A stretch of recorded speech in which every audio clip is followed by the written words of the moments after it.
The Houston Astros return home to Minute Maid Park for a 10-game homestand. Brett Myers takes the mound to slow down the St. Louis Cardinals and the red-hot bat of Albert Pujols.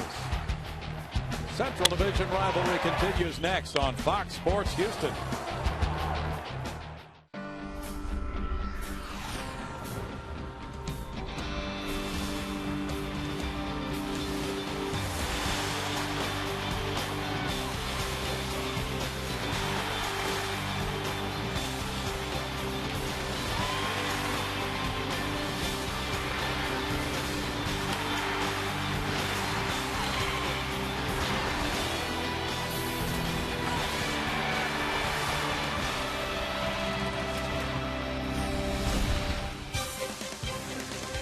Live from Minute Maid Park in Houston, Texas, Fox Sports Houston brings you Houston Astros baseball.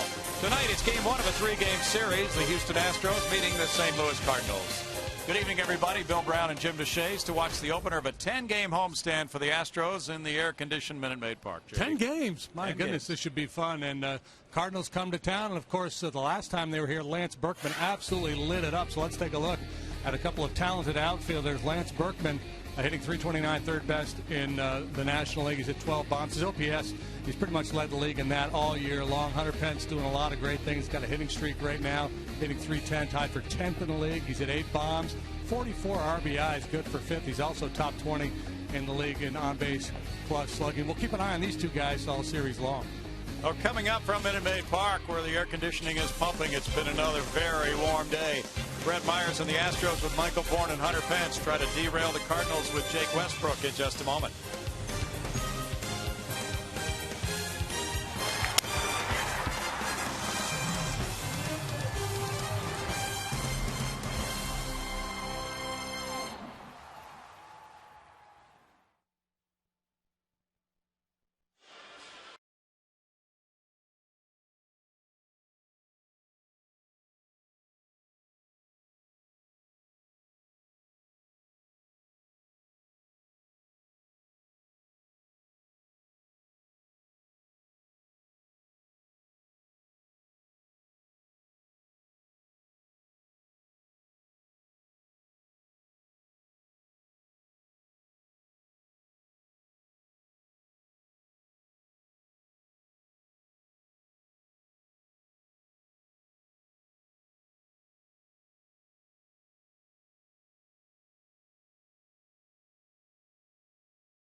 Astros baseball on Fox Sports Houston is brought to you by the Progressive Insurance Group. For a money-saving car insurance quote, call 1-800-PROGRESSIVE today.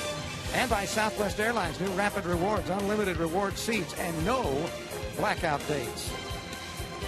The Astros had just now taken the field trying to get on the winning side, trailing in this series 4-1. Greg Lucas down on field level, and the guys in the booth are going to call the action, starting with the lineups. Here's Bill Brown and Jim DeShays. Thank you, Greg. This crowd is ready for some baseball now with the Cardinals and the Astros meeting. They have met 5 times this year. The Cardinals have won 4 of those 5. St. Louis is 2-1 here at Minute Maid Park. And the starting lineup for Tony La Russa is brought to you by Xfinity. It's Ryan Theriot leading it off at shortstop. He's on a 19-game hitting streak with Colby Rasmus in center field. Albert Pujols is the first baseman. He hit back-to-back game-winning homers. Lance Berkman's in left field. He's been out for a couple of days with a wrist injury. It's Alan Craig in right field. Yadier Molina, the catcher. Skip Schumacher at second base. Daniel Descalzo, the third baseman, and Jake Westbrook, the pitcher. On the bump for the Astros tonight, veteran right-hander Brett Myers. Look at the numbers on Brett for 2011. He's 2-4 with a 4.82 ERA. He won last time out over the Cubs. That was his first win since April 23rd, so it's been a long winless stretch for him. The home runs, 15 of those, that's most in the National League. Defensively, an outfield of Lee, Bourne, and Pence, and infield that is Barmas and Kempinger up the middle, Wallace and Johnson on the corners. J.R. Tolles does the catching.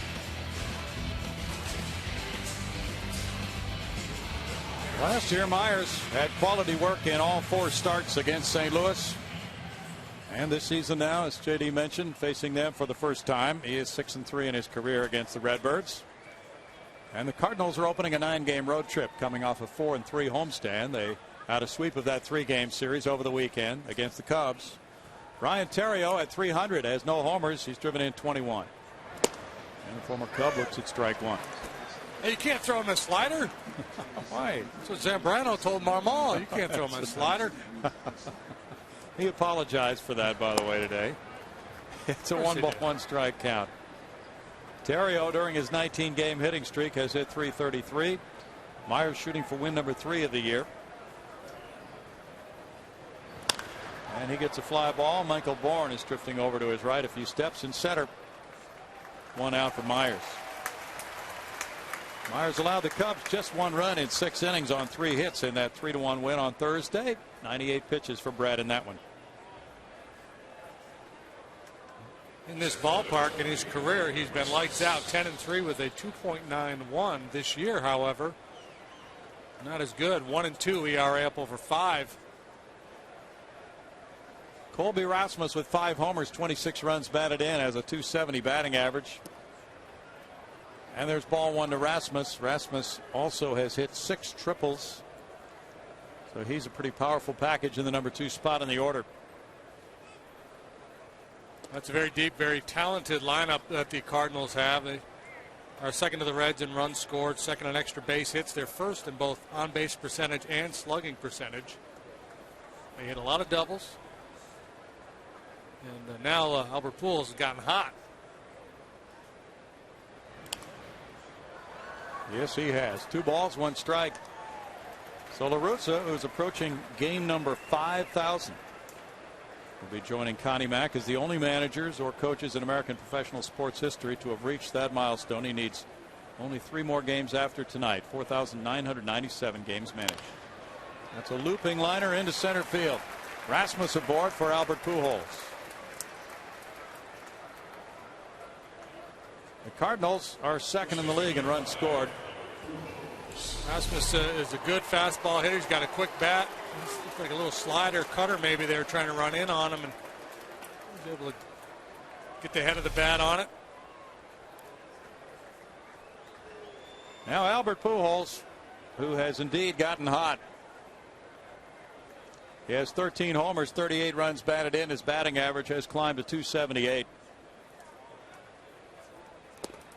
Pujols takes it. It is strike 1 to Prince Albert.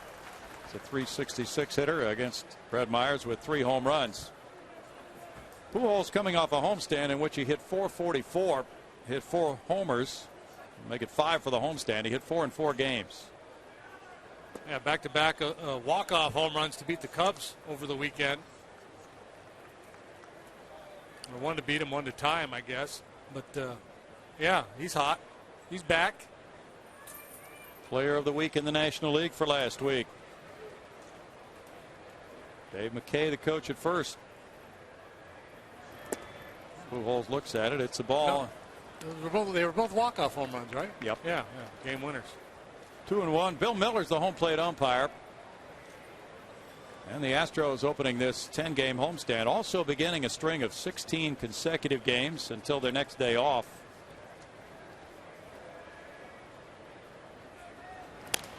Pujols hits it in the air on the right side of the infield. Brett Wallace taking care of out number 2. I like that spot on Albert. I like that down and in fastball. It doesn't have a lot of holes, but that's one place where I've seen pitchers have success against Pujols in the past. Actually, they're trying to go away. The movement brings it back to the inner part of the plate. Now, nice round of applause for former Astro Lance Berkman, who's atop many of the Minute Maid Park career lists for categories like hits, doubles, triples, homers, runs batted in. He's the all-time leader in this ballpark's history since it opened in 2000. And he's at 329 now this season with 12 homers, 40 runs batted in. He has had very good at-bats against the Astros this year. He just came back from a wrist injury. And that wrist injury has slowed him down significantly. That batting average has taken a pretty good dip in recent weeks. But here's the play. Back in St. Louis in May. A nice sliding catch, diving catch. A cortisone shot in that wrist the other day. He drives this one deep to right center field. Hunter Pence takes a look at it. It's going on a long flight, and Lance Berkman has hit it out. A 2-run homer, number 13 of the season for Berkman. So the all-time leader in home runs in the history of Minute Maid Park adds to his lead.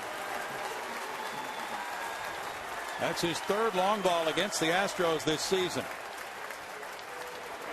In the series here in late April, he was 8 for 14 with 2 homers and drove in 7. A little backdoor slider. He put a real nice swing on it. He had come into this game without great success against Myers, with just 3 out of 18 against him.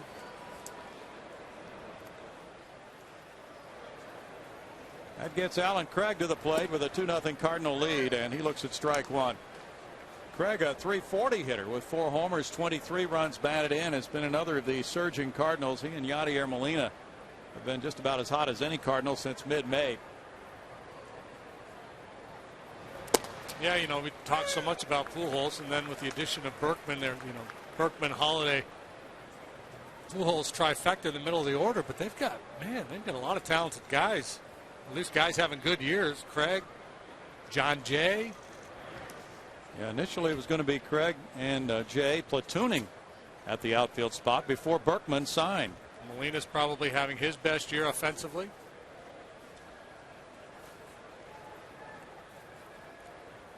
And Craig hit a pinch homer off Tim Lincecum. A go-ahead 2-run homer in the 7th inning last Wednesday. That was the first pinch homer Lincecum has allowed in his career. Craig is down on strikes, but the Cardinals move in front with 2 runs on 2 hits. Berkman going deep to give him 42 runs batted in.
Brad Mills is brought to you by Xfinity. It's Michael Bourne in center field. Clint Barmas at shortstop.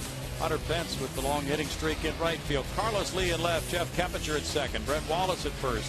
Chris Johnson batting seventh at third base, followed by J.R. Tolles the catcher and Brett Myers the pitcher. Another veteran right-hander, and it's Jake Westbrook for the Cardinals tonight.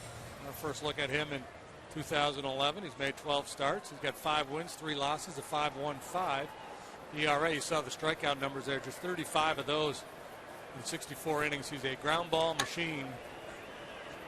Michael Bourne looks at one for ball 1. 7-game hitting streak for Michael. 274 average, 1 homer. He's driven in 20.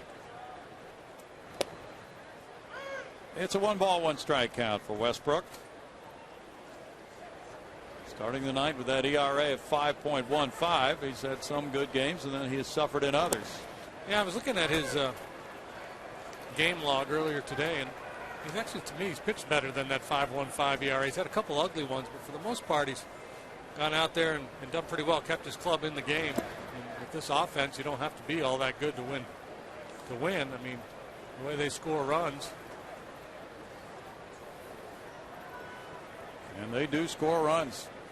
Cardinals are averaging just under 5 runs per game. Bourne shoots one in the hole. Ryan Theriot gets in front of it. Snap throw off to Pujols on 1 bounce. And he digs it out on the backhand side for a good play by Pujols. 1 out.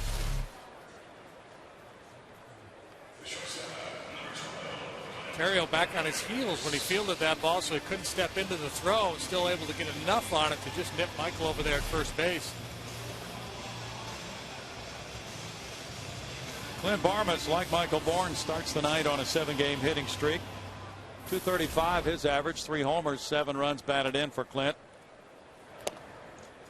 There's strike 1. Clint, a former Colorado Rocky. Jake Westbrook was drafted in the first round by the Rockies in '96.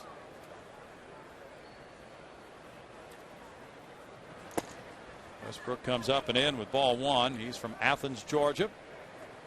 Westbrook threw 6 no-hitters and 1 perfect game in high school. Barmas had a 290 average on the road trip. No wonder he was a first-round pick. You bet. Had Tommy John surgery. He was with Cleveland for a long time, 01 through 08, and then moved along to St. Louis last year. Grounded foul, and that was part of a 3-team deal. Westbrook signed a 2-year deal to stay with the Cardinals last winter. And they're looking at that as pretty good insurance now with the Adam Wainwright injury costing him all season. Fly ball up the right field line. Craig comes over and reaches out nearing the stands, and Craig is hurt. And he went banging into that wall, and that is a difficult area for a right fielder in this ballpark. We've seen Hunter Pence slide on balls hit in that area, but Craig went crashing into it.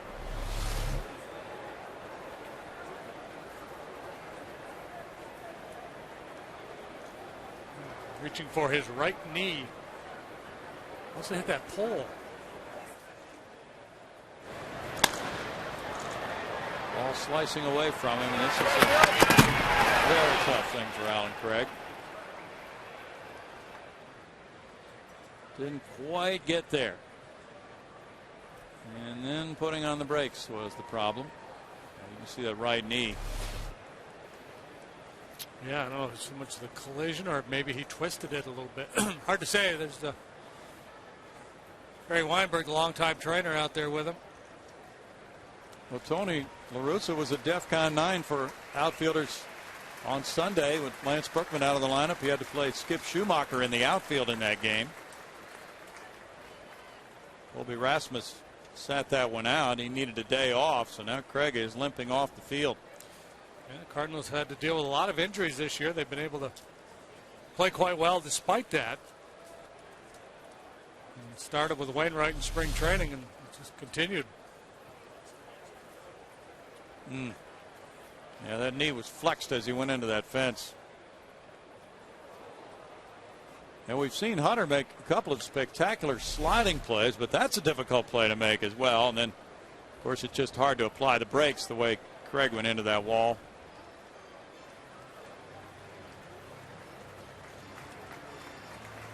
Really a tough thing, JD, for a young player trying to get established, trying to play all out every game and make a contribution, and then something like this comes along.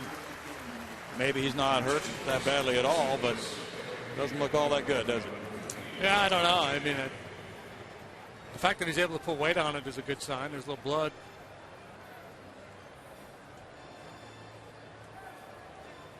Greg, 26 years old, had 114 at-bats last year in his first exposure to Major League Baseball. Limps off the field, and it's John Jay taking over in right. Cardinals certainly, in Jay, are bringing a very hot player off the bench. Jay's on a 6-game hitting streak, and he has been stinging the ball lately.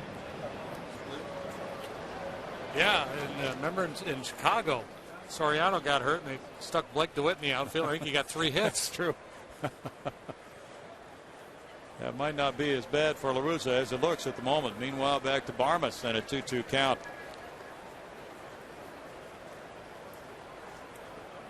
And Clint, even though you saw those numbers, 290 on the road trip, could have several more hits than that. He lined into some outs in San Diego.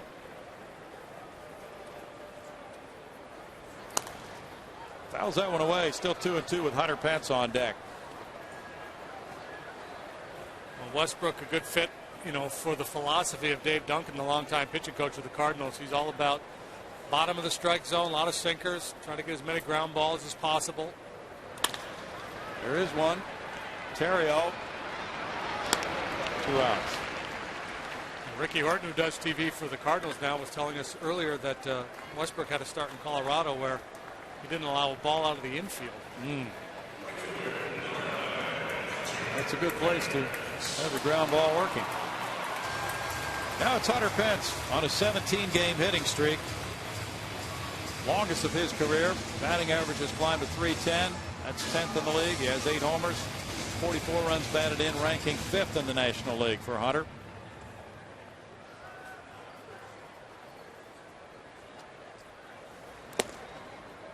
Earlier this season, Hunter had a 15-game hitting streak, and he takes strike 1. They want to see him extended to 18 games tonight. He's 3 for 6 lifetime against Westbrook. Lays off that pitch for a 1-ball, 1-strike count. Hunter's 6th in total bases in the National League, coming off a 355 road trip.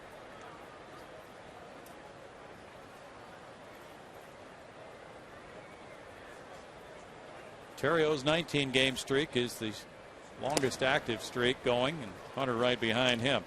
1 ball, 2 strikes. This is the longest stretch by an Astros since Miguel Tejada's 21-game streak in 09. A little tapper, and he'll get an infield hit on this one.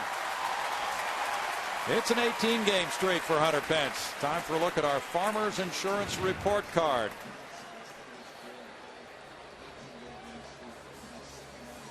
Terrio with that 19-game streak, and Hunter have the 2 longest active streaks in baseball. And he's aboard for Carlos Lee.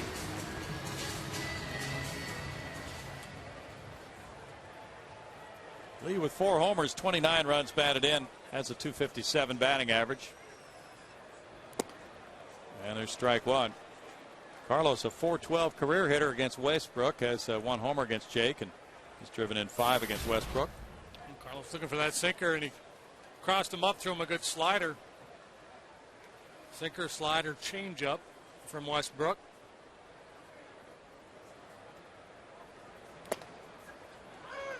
It's 0-2.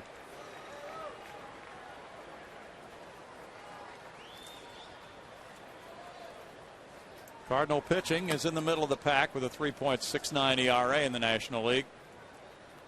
Jeff Keppinger's on deck.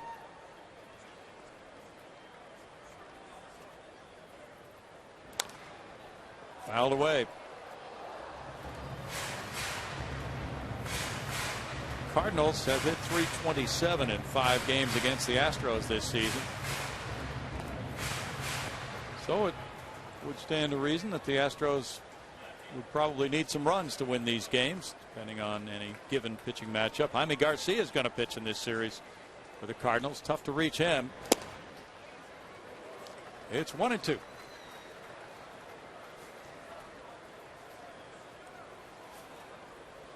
Westbrook has not done nearly as well when he gets extra rest.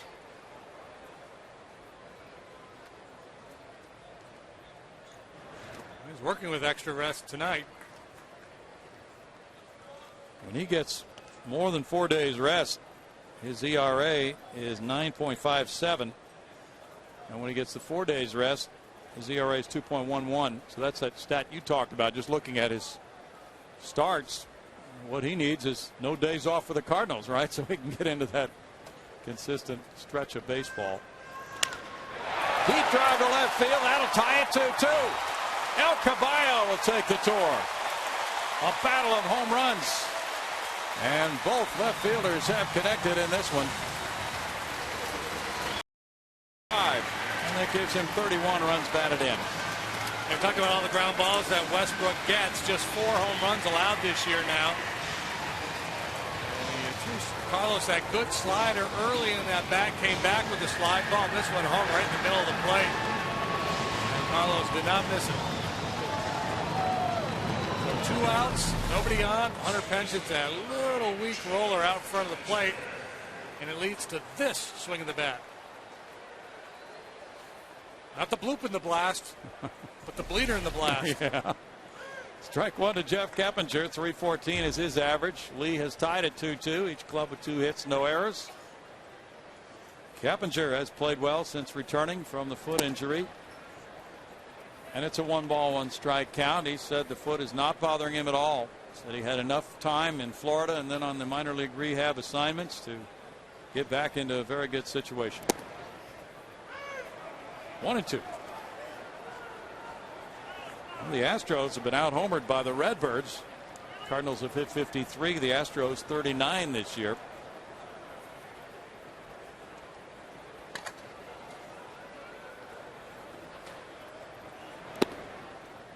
It's 2-2 with Brett Wallace on deck.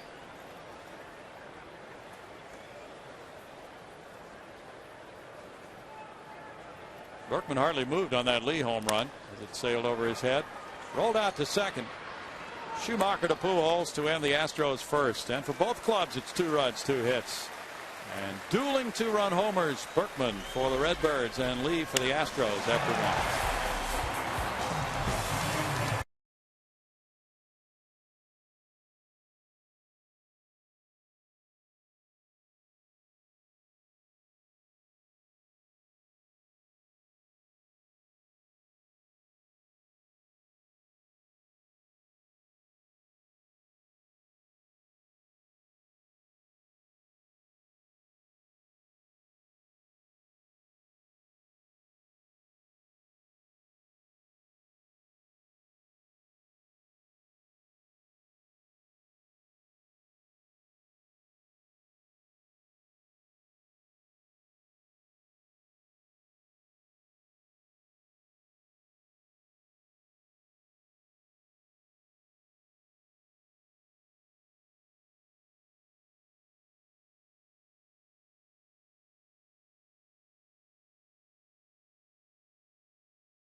Cardinals and Astros have played 1.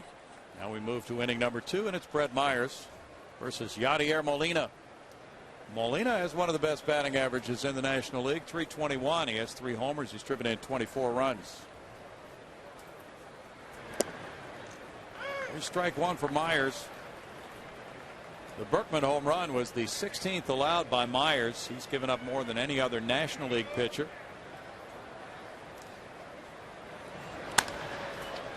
That's lined out to Hunter Pence and right. One out for Myers.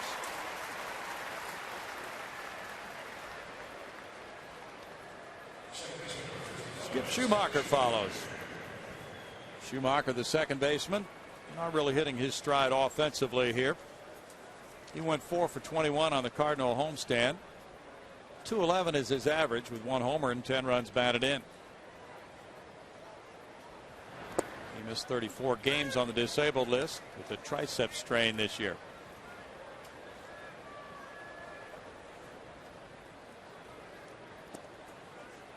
Schumacher takes it, and it's 1-1. And Myers' last start in Chicago, he allowed that leadoff home run to Kosuke Fukudome. And then from there, he got a bunch of ground ball outs. Fairly atypical. There's a ground ball hit through the right side. Schumacher in his first at bat against the Astros this season. It's hit number 3. Greg? It's time for This Day in Astros History, brought to you by the MD Anderson Cancer Center, making cancer history. It was on June 7th, 1999. Jose Lima had a lot of run support. 10-2 complete game win. He was record 10-2, 8-2 victory over the White Sox. Everybody got a hit except Lima, of course, who wasn't in the batting order. That was an American League ballpark. Big moment. Yeah, 10 wins at this point in June. Yeah. Wow. Big year for Lima. Descalzo looks at ball 1. Daniel at 242 with a homer has driven in 17. It truly was Lima time that year. Mm-hmm.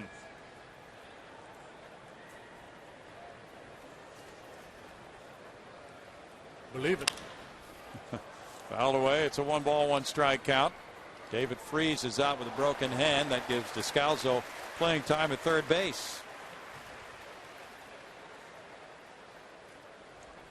Descalzo had a 3-hit game against the Astros here back on the 26th of April. Drove in 3 runs.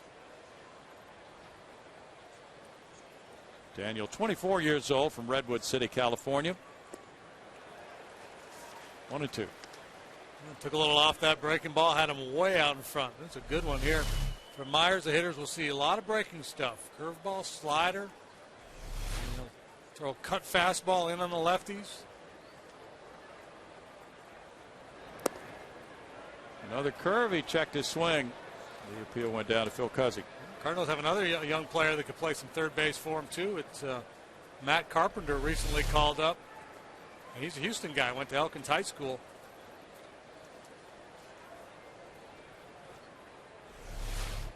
Yeah, his father used to coach there. Swing and a miss at a curve, and it's strikeout number 2 for Myers. Westbrook will be next.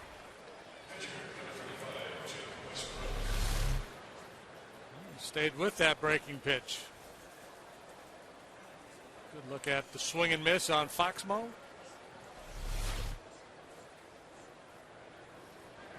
Westbrook looked at a pitch outside. J.R. Tolles lunging for that one. Ball 1. Westbrook with 2 hits and 19 at bats has 1 RBI.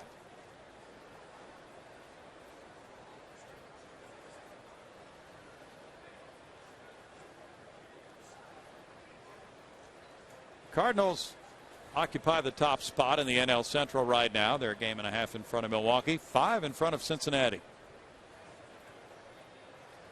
Brewers have won 4 in a row. It's a 1-ball, 1-strike count. The Reds are struggling right now with their pitching. Well, they got the Cubs, so they run into a team that's really scuffling. Chicago has lost 7 in a row, 1-9 in their last 10. 1-2. Myers and Westbrook squared off in St. Louis last August 2nd. Myers pitched well, so did Westbrook. Both got a no decision. And he struck him out. Good breaking stuff for Myers. Strikeout number 3 ends the Cardinals' second. It's tied 2-2.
Chevy is proud to support youth baseball leagues in your local community. If you'd like to learn more about Chevy youth baseball programs, go to youthsportswired.com.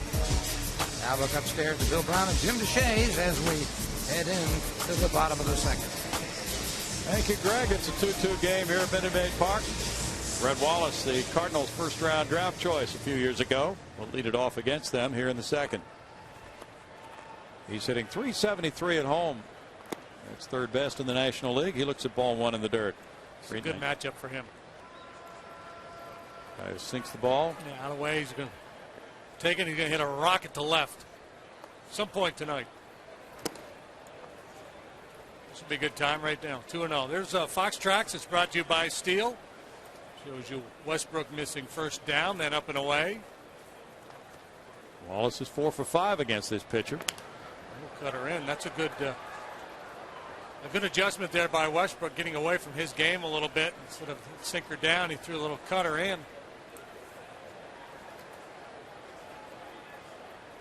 Red Wallace, the 13th player drafted in the 08 draft by St. Louis. Typical of a high average hitter. Hits the ball all over the ballpark. Most notable exception, the great Ted Williams, pretty much a pull hitter.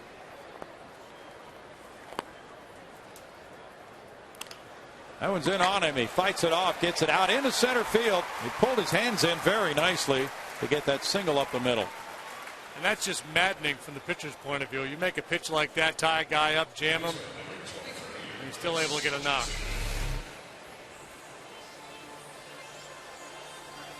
Yeah, they seem to have a good plan. But Brett was able to get that hit anyway. Yeah, you know, a little bit easier when the ball was down. You know, he pulled the hands in and dropped the head of the bat a little bit. A little bit easier to get the barrel there than the one that's up and in. Still a good pitch and a nice job of hitting. Chris Johnson looks at a low one, ball one. 222 is his average. With 6 homers, he's driven in 27 runs. Westbrook got the win last time out. He's won his last 3 starts.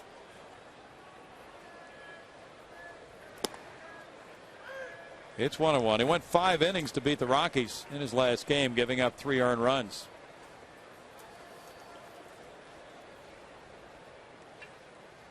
Situation here where you're vulnerable to the ground ball double play. You don't have a base stealer on base. But this is a situation where you may think about trying to play a little hit and run.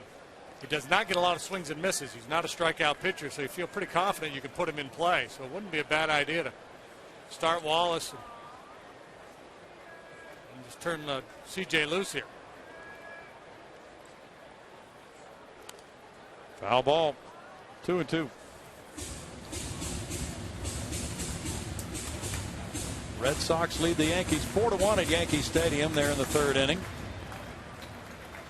Jonathan Papelbon is appealing his suspension so he can pitch in that series. Jacoby Ellsbury hit his 7th home run. It came in the first off Freddie Garcia. John Lester pitching for Boston. And a strikeout gets Westbrook's first out of the inning. First strikeout of the night for Jake. That pitch is designed to get a ground ball. Look, a sinker right over the heart of the plate. CJ swings through it. And probably a good thing he missed it. Yeah. That might have been a double play ball. That's called spinning it. Turning a strikeout into a positive. Yeah. It's the glass is half full up here, Brownie. Right. Well, instead of 2 outs, nobody on, J.R. Tolles has a base runner at 189. He has 3 homers. He's driven in 9. Looking at ball one. Now, we talked about that stat on Westbrook. He doesn't pitch nearly as well when he has extra rest. Is that a general characteristic of a lot of sinker ball guys? Yeah, I think so. You know, that's what I've, guys have said over the years. The sinker ballers with too much rest, the ball straightens out on them. Descalso to second, and then the relay from Schumacher gets the double play. No runs a hit, nobody left. It's tied at 2 after 2.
our 2011 Astros on Fox Sports Houston season.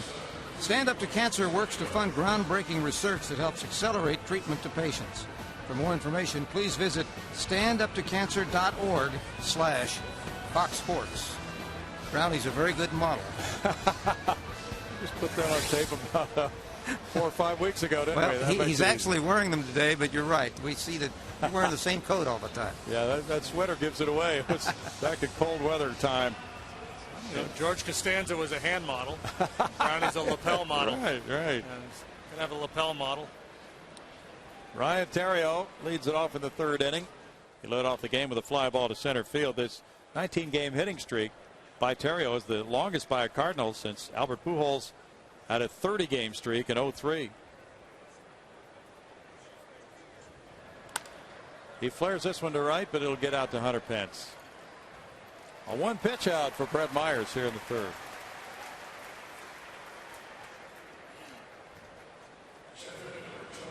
Colby Rasmus single to center field, rode home on the 2-run homer by Berkman in the 1st inning.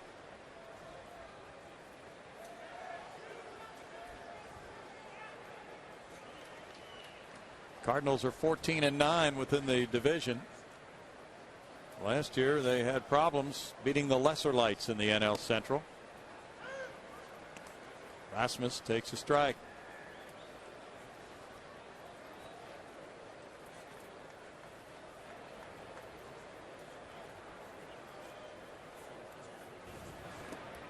And in the dirt, he started the swing, and on appeal he checked it. Cardinals finished 5 games out of first last year, winning 86, losing 76. Kyle McClellan is on the disabled list for them right now. Lance Lynn will start here Thursday night in his spot. But they've used only the 6 different starters this year.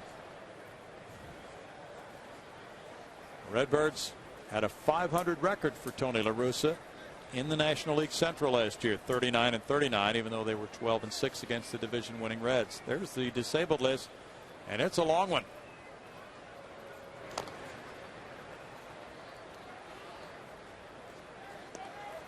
Including La Russa himself has been sidelined by a case of the shingles, and a very painful situation for a time for him, but he finally was talked into going to the Mayo Clinic when they were in Phoenix, and it was diagnosed.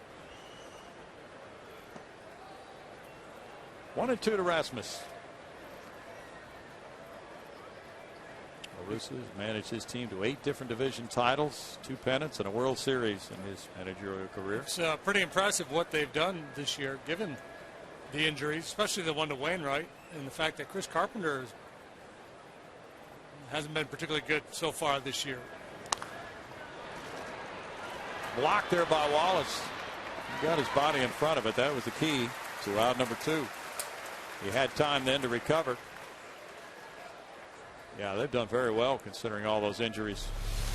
Sharply hit ball. All you got to do is knock it down, and you know you're going to have plenty of time to make the play.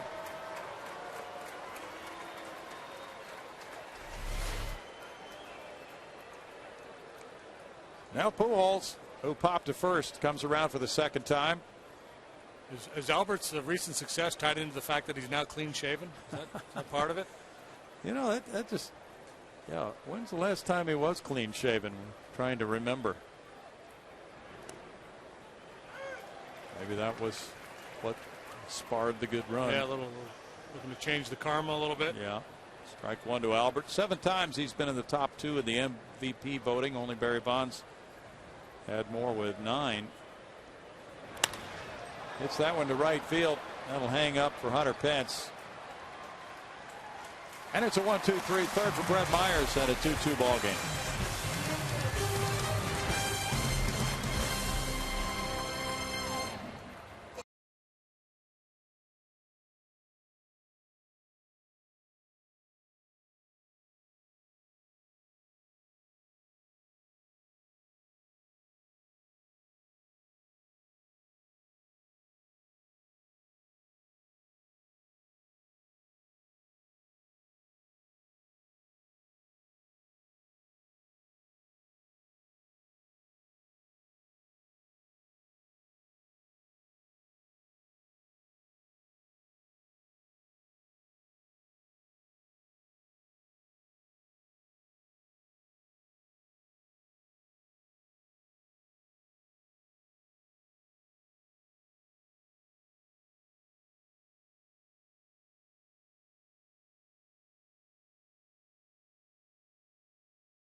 you any time of day.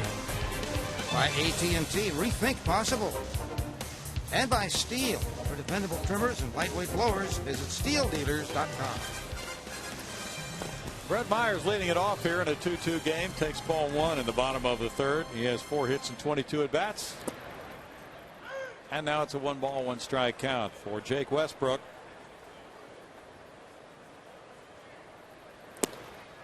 Westbrook working quickly, takes it to 1-2 with Bourne and Barmas to follow Myers to the plate here in the Astros third.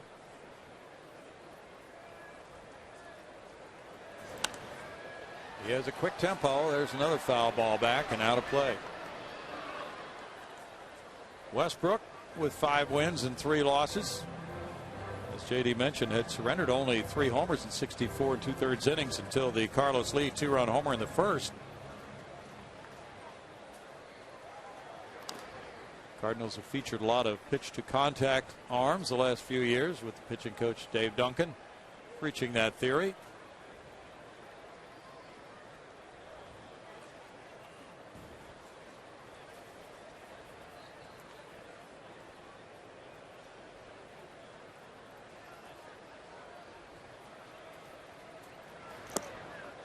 Struck him out. That's number 2.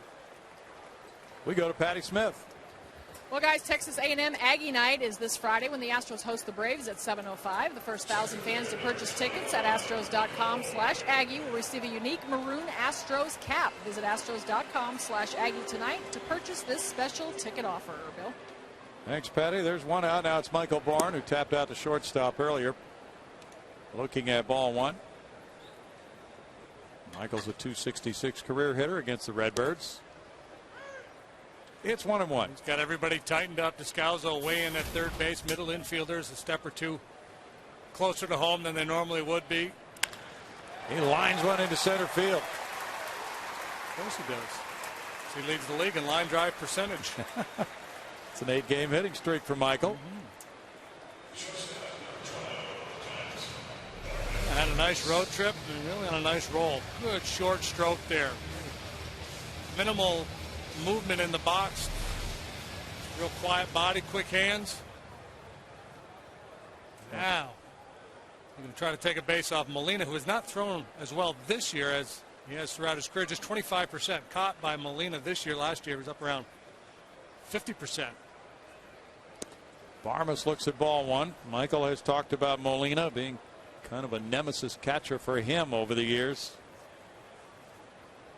Molina certainly has been one of the best. As you mentioned, his percentage not normally where it is, but the Astros have only 1 steal against the Cardinals in 2 tries so far in their first 5 games this year.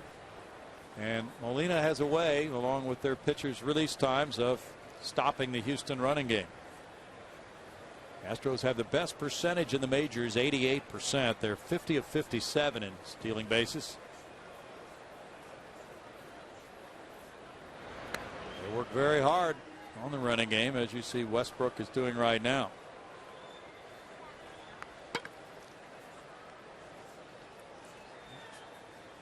Six out of 8 have been successful with Westbrook on the mound.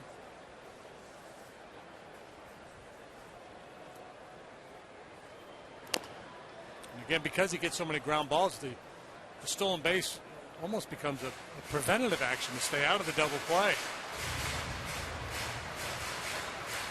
Normally you don't think about playing hit and run with Bourne because you don't want to put the burden on the hitter to try to swing. You just trust Michael to steal the base. But if he doesn't feel like he can get a jump off Westbrook, doesn't feel comfortable trying to get this bag, you might play a little hit and run. Strike to Barmas. It's 1-2.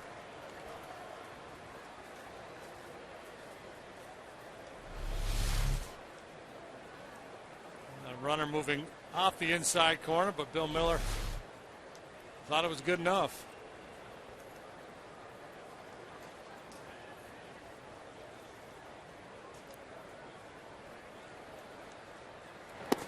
Barmas looks at it. Now it's a 2-ball, 2-strike count with Hunter Pence on deck.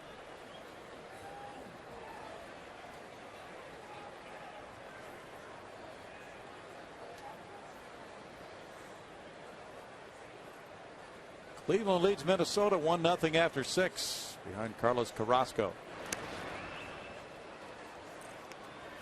Cardinals have allowed 26 stolen bases in 36 attempts this season. That's half the number by comparison allowed by the Astros.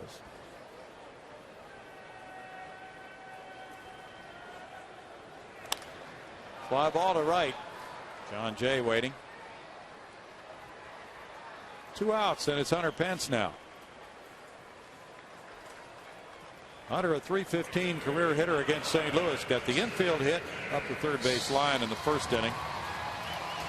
And he rode home on the Carlos Lee 2-run homer.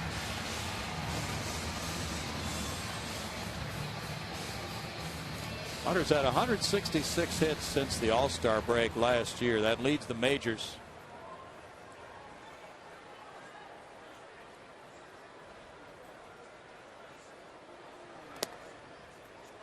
He looks at strike one.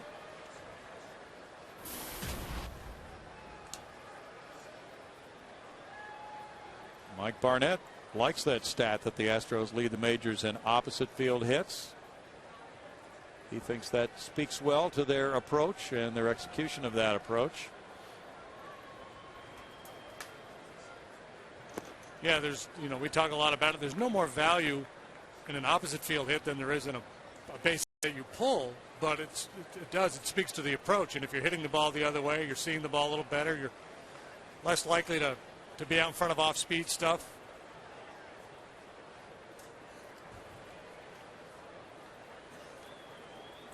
Hunter certainly has executed that well.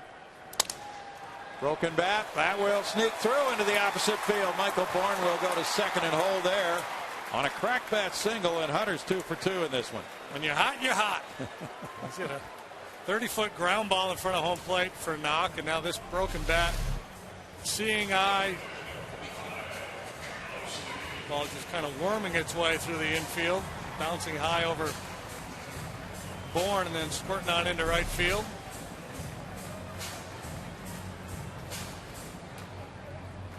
That's 5 hits for the Astros, and it's Carlos Lee batting. Lee ripped a 2-run homer, a no-doubter in the first inning. That was his 14th career long ball against the Redbirds. Came on a hanging slider. Tell by his reaction, he knew it was gone. Time to set the bat down and go for a little jog.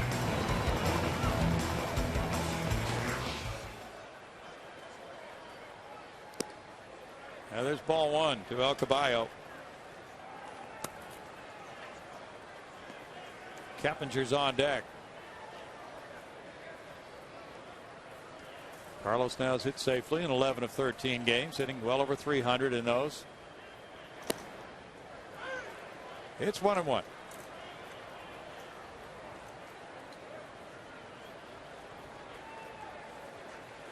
Jaime Garcia goes tomorrow night for St. Louis against Bud Norris of Houston. That should be a premier matchup at 7:05.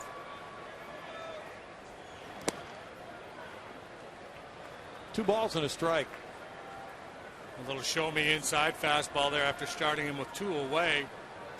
Staying away from the breaking pitch so far in this sequence. Lance Lynn and Jay Happ Thursday night. Wants no part of Carlos right now, but really relish the idea of facing Keppinger with the bases loaded. Certainly not as dangerous as Carlos, but a very good hitter. Westbrook working hard with 60 pitches so far. That's a ball, and he walks, and the bases are loaded for Keppinger. Westbrook doing a good long look in there. Bill Miller, the home plate umpire, very similar to the pitch that was called a strike earlier in that at bat. Yeah. A little two-seamer running back to the outside corner. That time he did not get the call. Interesting, boy. He hit the home run on the slider, and Westbrook just completely eliminated the breaking ball in that sequence. Now bases loaded for Keppinger, who grounded out the second earlier. Kind of makes it easy for the hitter if he knows, well, I hit a home run on the slider, so he's not going to throw me one of those again. Yes, it does.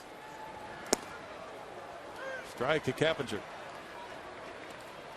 Against a guy like Westbrook, you go in him in a bat thinking, all right, I've got to get him to elevate. I don't want to chase that thing down around my knees with that downward movement because I'm going to beat it into the ground.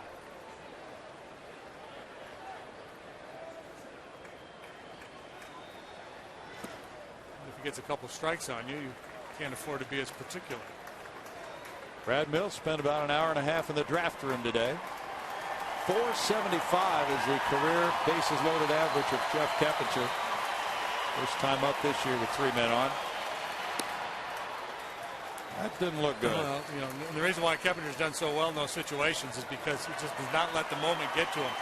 He has such a good approach in every at bat, regardless of the situation. He's not going to get over anxious and over swing just because the bags are loaded out there. That goes foul, and it's 2-2. Take a good hitter with a good approach and put the pitcher in a situation where he has to come in, and the advantage shifts significantly to the hitter. Now, there are some hitters, as a pitcher, even with the bases loaded, you know, I don't have to throw this guy a strike. He's up there hacking. He's going to try to be a hero. And Keppinger, you feel like, well, I'm going to have to come in sooner or later. He's not going to chase many balls out of the strike zone. He flares that one foul.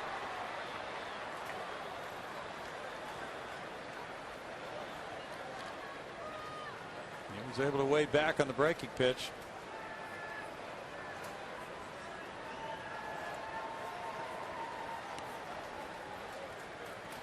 Wallace is on deck.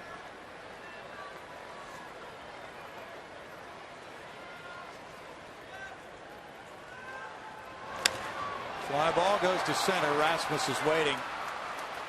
Westbrook out of bases loaded, trouble in the third. No runs, 2 hits. 3 men stranded. It's tied at 2.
First, 2 men out. Here's what happened.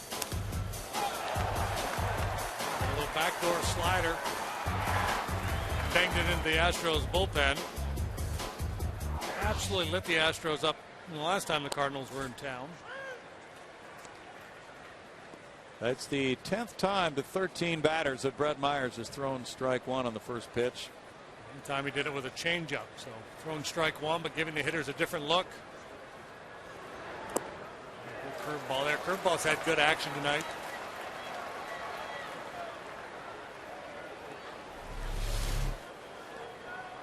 Tight rotation.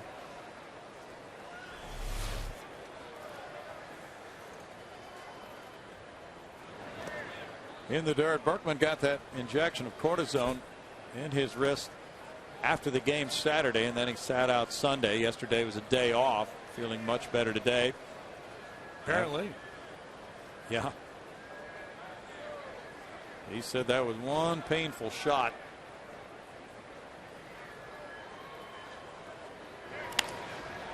Out towards second, backhanded. Keppinger can't get rid of it, and it's out at first anyway. Oh, boy. James Hoy really aggravated Berkman with that out call. It looked like he beat it. Keppinger had a little difficulty getting the ball out of his glove.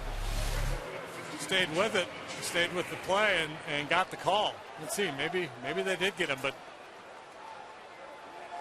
he's safe. That wasn't all that close. No.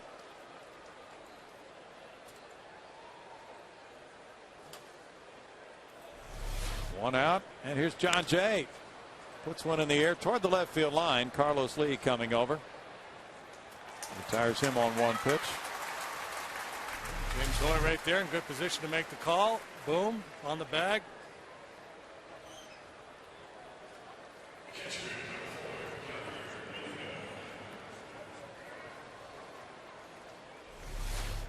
It's Yadier Molina with 2 outs, nobody on. Molina hit a fly ball to right earlier.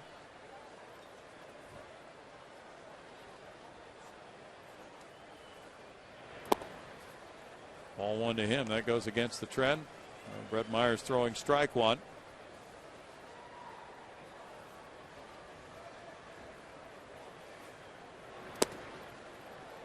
He evens it, and it's a 1-1 count with Schumacher on deck. Molina will turn 29 in mid-July. One of the best catchers in the game. He threw out 41% last year. 2 balls and a strike. He drove in 62 runs last year as well. And that's his high for runs batted in a season.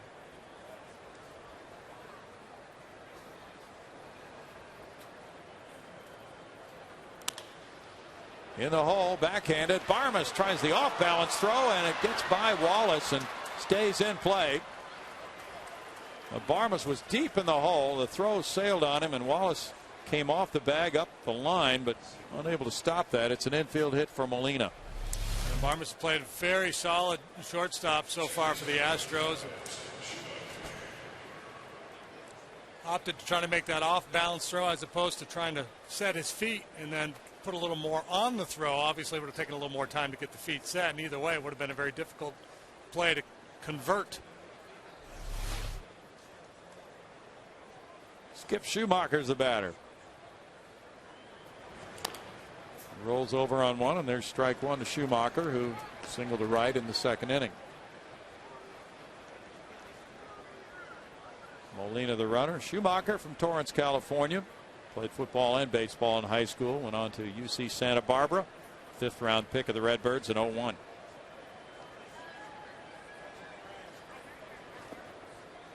Further turned infielder. He's made a fairly successful transition to the infield. Yeah, he has.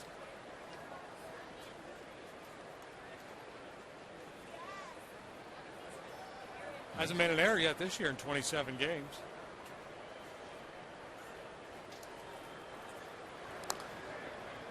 Fell back 1-2, and remembering when he made that conversion last year, all the times in spring training when he worked on double plays, and that's really a difficult adjustment for a guy who's been an outfielder, trying to take that throw and get out of the way of the runner and make an accurate throw onto first base. Fouled away. He probably played some shortstop in high school, I'm guessing.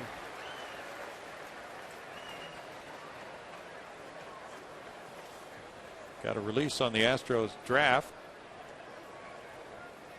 But at this point, there are many unrecognizable names through round 30 today.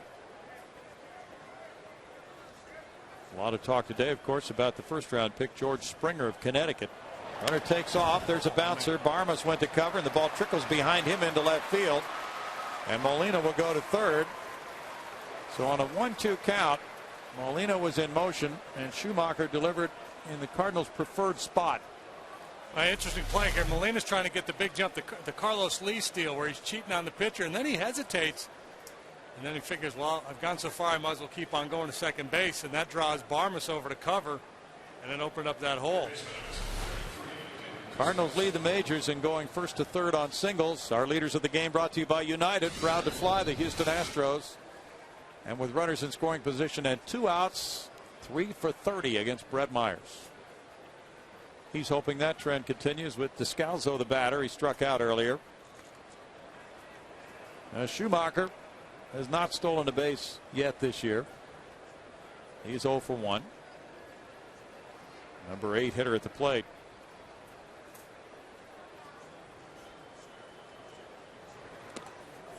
And that's ball one.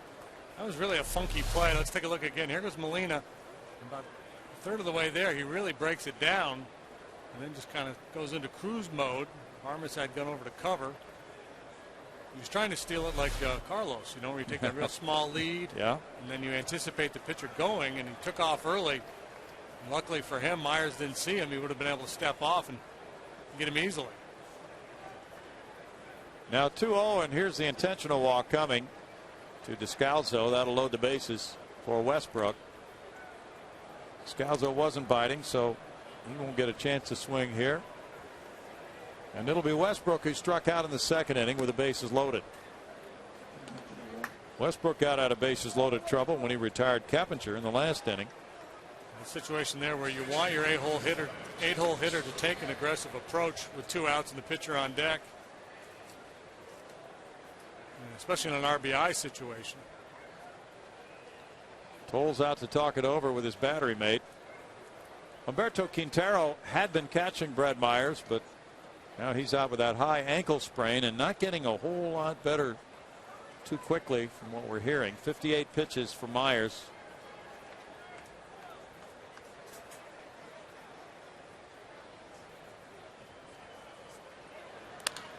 He smacks one into the gap in left center field. That'll score at least a couple. Michael Bourne picks it up on the backhand side. Jose Oquendo is going to send Descalso. The ball gets loose. And the Cardinals get 3 runners home on a double by Westbrook to lead 5-2.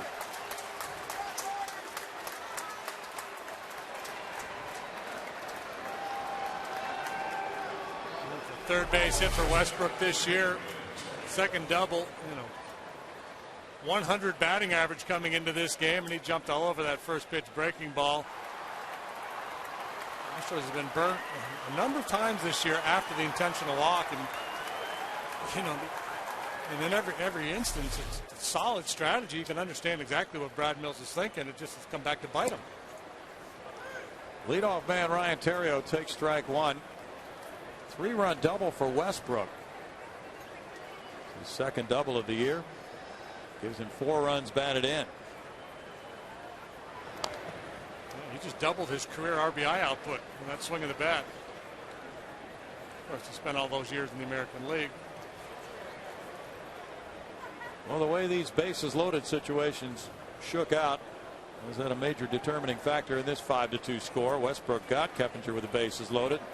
Westbrook drove in all 3 when he had his opportunity. Little tap goes foul. Still no balls, 2 strikes. Arizona leads 4-3 at Pittsburgh after 6. Kelly Johnson hit his 12th homer. Juan Miranda, number 6. Kevin Correa touched up for 8 hits and 4 earned runs in 5 innings. Daniel Hudson is on the hill for the D-backs. Interesting, because we just shown that graphic about Myers with runners in scoring position, and that has kind of been his story, not just this year but last. Very tough in those situations.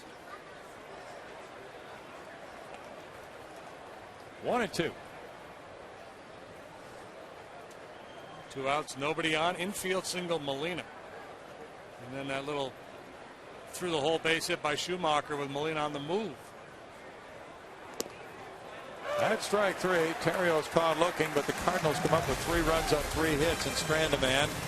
They lead at 5-2.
with the draft on our mind, there was one player who was drafted #1 overall twice.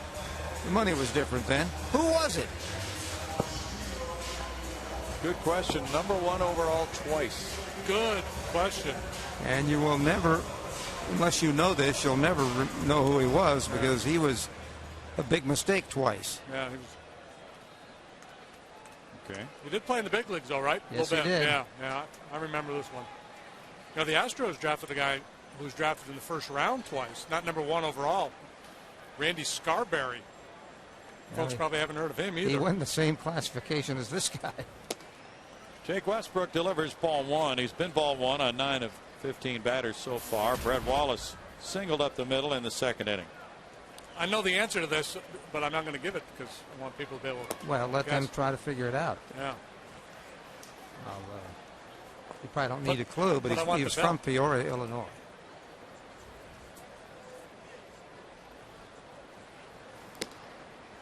Now it's 3-0 to Wallace from Westbrook, who just gave himself the 3-run lead. Now has fallen behind this leadoff man in the 4th inning. He's all hit and no pitch. And he walked him on 4 straight. Second walk of the game for Westbrook. How ironical. Chris Johnson, who struck out in the second, will follow.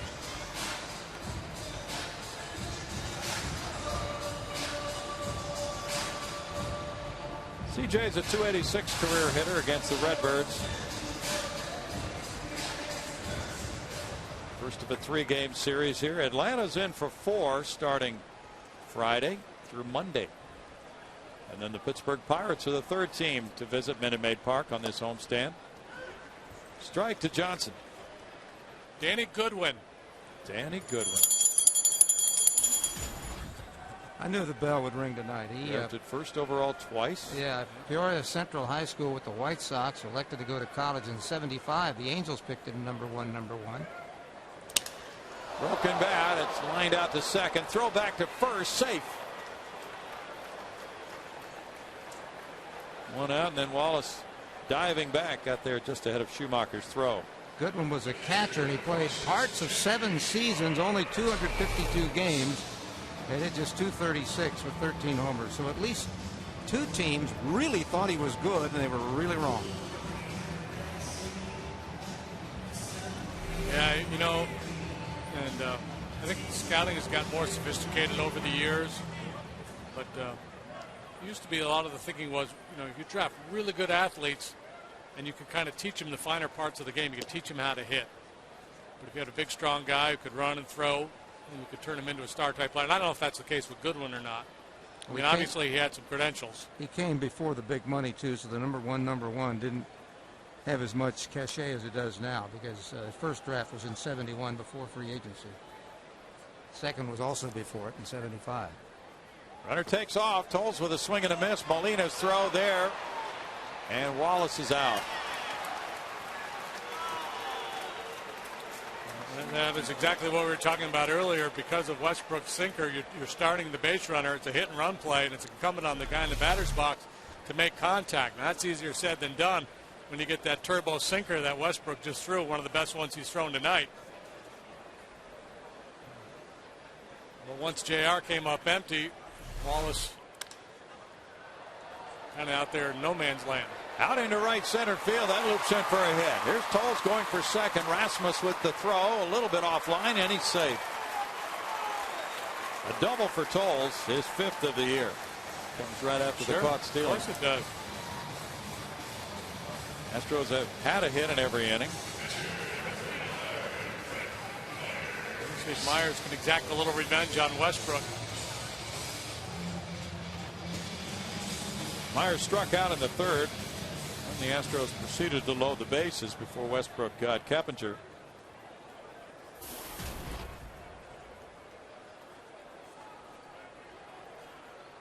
And Brad Mills was talking about the San Diego sweep of Houston over the weekend. And he threw out a stat that he had handy. The Astros were 6 for 42 with runners in scoring position in that series. But that's been against the trend that they've set for the season. They've hit well.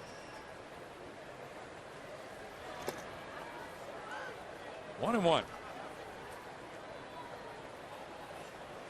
Yeah, and a lot of times it depends on who's getting those at bats. True. Are the opportunities coming for the guys in the middle of your order, or are they for the 8 and 9 spots? Chopped slowly. Westbrook over. Throws him out. And it's no runs a hit, and the runner stranded. It's 5-2 Cardinals after 4.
Introduce you to our progressive fan of the game, and I've got an entire family right here, but I've got Rick Solberg. It's Rick's birthday. His sister Penny tweeted me and said this guy is definitely our fan of the game, not only because it's your birthday, but because you battle traffic each and every home game to make your way out here. You're a big Astro fan? Oh, absolutely, and first year season ticket holder. Awesome. I love it. Love our seats, front row right here. Michael Bourne jersey autographed. I'm a fan of the game for sure. All right. Now, when you look at me, they say that you got a profile like Hunter Pence. So I'm going to have you look at me so everybody thinks I'm interviewing Hunter Pence. But it's not Hunter. But, no, you battle traffic every day. Coming from where? Oh, we come from Katy. So, yeah. And I heard you come from you're about to graduate from the academy. Oh, yes, that is true. So technically I come from Richmond because sometimes I don't have time to get back out there in time. So I have to shoot 59 north, make it all the way here. So. I come from work, I come from home, wherever I need to. Yep. Well, congratulations on graduating from the academy. Happy birthday to you. You are our progressive fan of the game. Enjoy your seats and enjoy. Thank you. Thank you, man. Appreciate it. All right, guys. Nice, Patty. Thank you. Hey, it does look like Hunter. He does favor him, yeah. I mean Hunter. Thank you, Hunter. Yeah, get him in the lineup. It's beautiful. I was sitting down, too. That helps. If I was standing up, you'd know I'm 5'10". He's very tall sitting down, I got to tell you. And he's just so athletic sitting down, too. It's amazing. Yeah.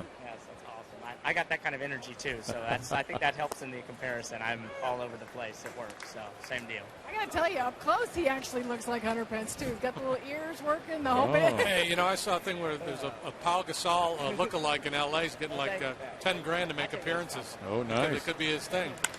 Pujols rocks one to center field. Michael Bourne backing on it. Just about to the warning track after Rasmus lined out to left. 2 outs quickly here for Brett Myers. Part of the yard, puts away Pujols. Nice bounce back inning underway here for Myers if he can finish off Berkman. Myers has pitched 6 innings or more in 42 of the last 45 games. Berkman, with the homer in the first into the Astros bullpen, a 2-run shot, is 1 for 2. Then in the 4th inning, he was called out on a ball hit to Keppinger on a very contested play at first base with the James Hoy out call. And it's ball 1. Berkman traded last July, as you know. So was Roy Oswalt by the Astros. Roy's pitching tonight in Philadelphia on the losing end of a 4-1 game. Dodgers lead it, bottom of the 7th inning. And Roy is not hitting the win column very often this year. Has 3 wins. Tonight he gave up 8 hits, 4 runs in 6 innings. Do you know how many times he's pitched beyond 6 innings this year? No. 0. Really? Didn't know that at all. Phillies club that's struggled to score runs. It's tough to get wins when you don't stay in the game. True. Strike makes it 2-1.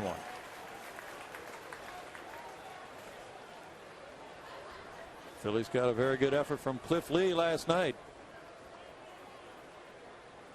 Atlanta leads 1-0 at Florida. They're in the bottom of the 7th inning. The Braves will be here over the weekend and through Monday night. 2 balls, 2 strikes. Alex Gonzalez hit his 6th homer. That was in the 4th inning for the Braves run. Marlins trying to do without Hanley Ramirez now for a time. He's on the disabled list. Back?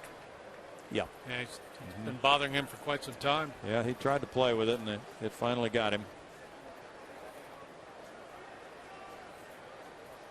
That's Hansen, who started and went 6 tonight for Atlanta, and Hand, the rookie just called up from Florida, gave up 1 hit, 1 run in 6 innings in his debut tonight. See the reaction from Berkman after fouling off that curveball. He had a pitch to hit there, just out in front of it a little bit.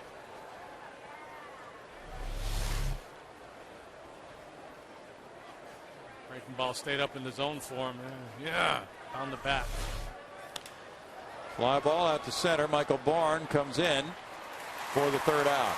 Myers has a 1-2-3 inning for the 2nd time, and it's 5-2 Redbirds.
Five, Houston 2. Michael Bourne leading off, bottom of the 5th inning. Bourne singled to center in the 3rd. He is 1 for 2.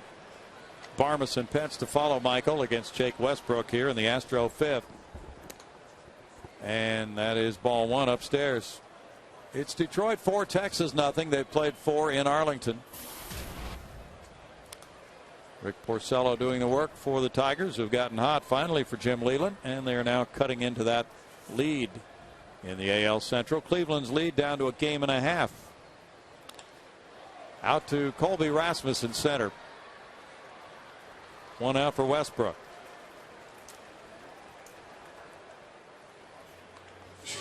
Glenn Barmas is grounded to short, fly to right. You talked earlier about the draft, Brownie, and the fact that there aren't many recognizable names because most people aren't all that aware of who's who in amateur baseball, whether it's high school or college. But it is fun to kind of go through the list. And for instance, the Astros' 3rd pick in the draft is Jack Armstrong. Yeah. The son of former Major League pitcher Jack Armstrong. And Jack Jr., right-handed pitcher from Vanderbilt. Big kid, 6'7", 230. Ooh. Comebacker. 2 outs. We go to Patty Smith. Well, guys, dynamic pricing tickets are available every game in select field box and club box 2 sections. Prices fluctuate based on demand, and fans can purchase tickets for up to 50% off face value. Visit Astros.com/dynamic to get field box seats for tomorrow's game against the Cardinals, starting at just $20. And you guys have been talking about the draft, and about 30 minutes ago, Ed Wade and Bobby Heck just had a press conference to kind of sum it up. He talked about all those names there that aren't really recognizable. They are very recognizable to them. In fact, they told us they got 11 of the guys that were very high up on their board they were able to get. They could not be happier. 9 right-handed pitchers, 5 left-handed pitchers. The common thread with some of those pitchers, Bobby Heck told us, was that these are big guys, power pitchers. I asked Bobby to sort of grade overall his thoughts on how they did on the draft. He said a P for progress. Of course, you're not going to know what the results are till sometime down the road, but they couldn't be happier. These guys look very signable, and overall, these guys are walking away happy. Thanks, Patty, for that. And that was the depth in this year's draft, pitchers. So it becomes obvious now after the fact that Bobby Heck felt that he could wait on pitchers, and he went for the outfielder from Connecticut in the first round, George Springer. 3-1, which is an interesting choice. He's been described as a 5-tool player, a Hunter Pence sort. And Hunter takes a 2-out walk. 3rd walk for Westbrook.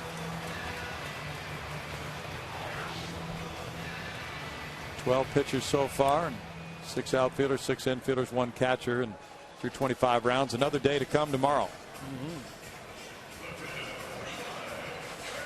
Yeah, they're going to draft 50 rounds. I mean, you're not obligated to pick 50 guys. I mean, you can bow out at any time. Schumacher throws out Lee. No runs, no hits, and a man stranded. After 5, it's 5-2 Redbirds.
Is brought to you by Southwest Airlines, new Rapid Rewards, unlimited reward seats and no blackout dates. By Sonic. It's new, it's better, it's the new Sonic Good. And by Gullo Automotive, treating you like family. Cardinals 5, Astros 2. Inning number 6 begins with John Jay batting. Jay taking strike 1 from Brett Myers, who had a 1-2-3 fifth inning. Cardinals got a 2-run homer from Lance Berkman in the first, and then a 3-run double from Jake Westbrook. Rolled out to Keppinger's left. 1 out here in the 6th for Myers. Jay took over for the injured Alan Craig.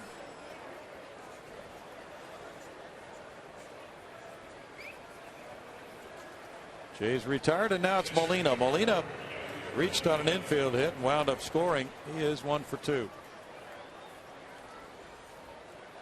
White Sox lead Seattle 5-1. They're in the bottom of the 5th at Chicago. Paul Konerko hit his 14th. Carlos Quentin his 15th.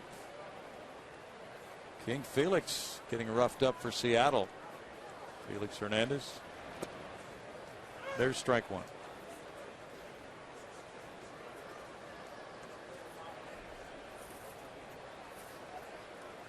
King Felix doesn't get hit around very often. No, he does not. No balls, 2 strikes. It's going to be interesting to watch that Seattle club in the second half of the season.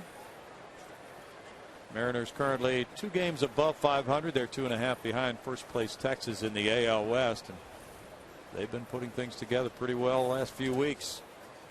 I don't think I've ever seen a Seattle Mariners game on television that we didn't do. Well, that's true. We went out there in interleague play. But they're never, they're never on the game of the week or the Sunday night game or the whatever they call them. Yeah. Post Griffey. 2 balls, 2 strikes. Yeah, Griffey and Jay Buhner. Edgar. Yeah, some very good teams. Unit, that's right. 2 balls, 2 strikes. Schumacher's on deck. Myers has thrown 79 pitches. 54 have been strikes. Chris Johnson, short hop play. 2 outs.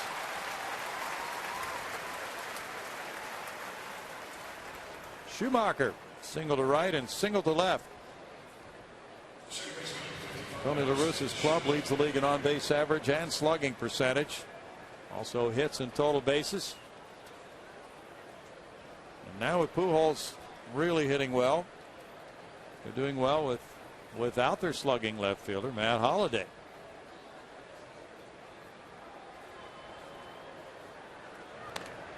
Well, they had Berkman and Holliday just sizzling when the Astros last played the Redbirds. Yeah, I don't know if Tony La Russa would tell you there's been a time this year where he's had the big 3 in his lineup all healthy, all swinging the bats well at the same time. Foul ball makes it 0-2. Cincinnati leads the Cubs 8-1. Miguel Cairo hitting his 2nd home run. Cubs really in the doldrums right now. They have lost 7 in a row. They're 1 game in front of the Astros. Keppinger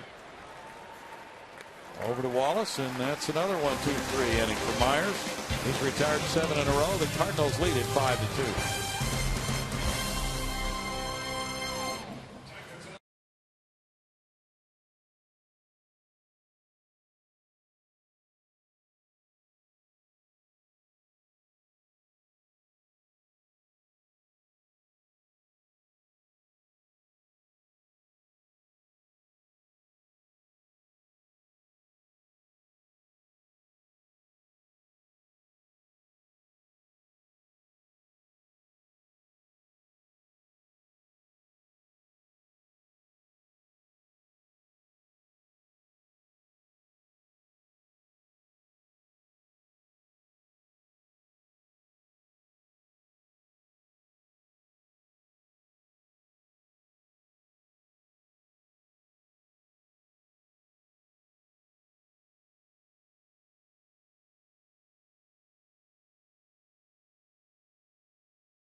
Bottom of the 6th and scores 6 games for the price of 5 with the Astros Summer Steel 6-game flex plan. You buy 5 games and get the 6th free.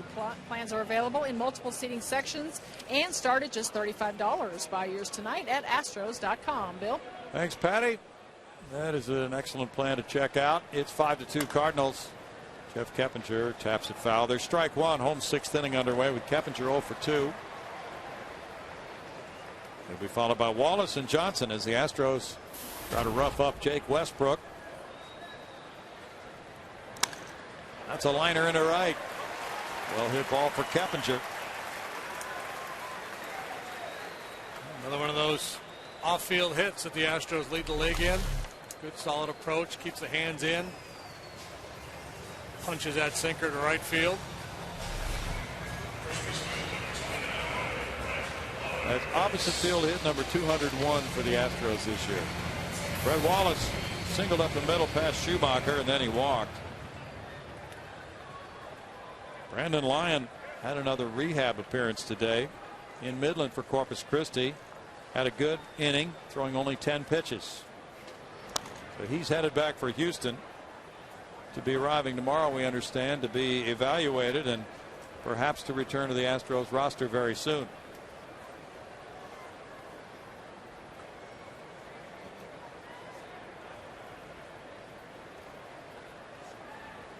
It's Toronto 6, Kansas City 2. There in the fifth at Kansas City. Adam Lind hit his 10th homer. Kyle Drabek shooting for the win. 0-2. Batista hasn't homered in a while. No, he hasn't. In about a week. Sergio Escalona is warming up for Houston. Swing and a miss by Wallace, and that's a strikeout for out number 1. 3 strikeouts now for Westbrook. Yeah, it came with an off-speed pitch here. Straight changeup and really fooled Wallace way out in front of that one.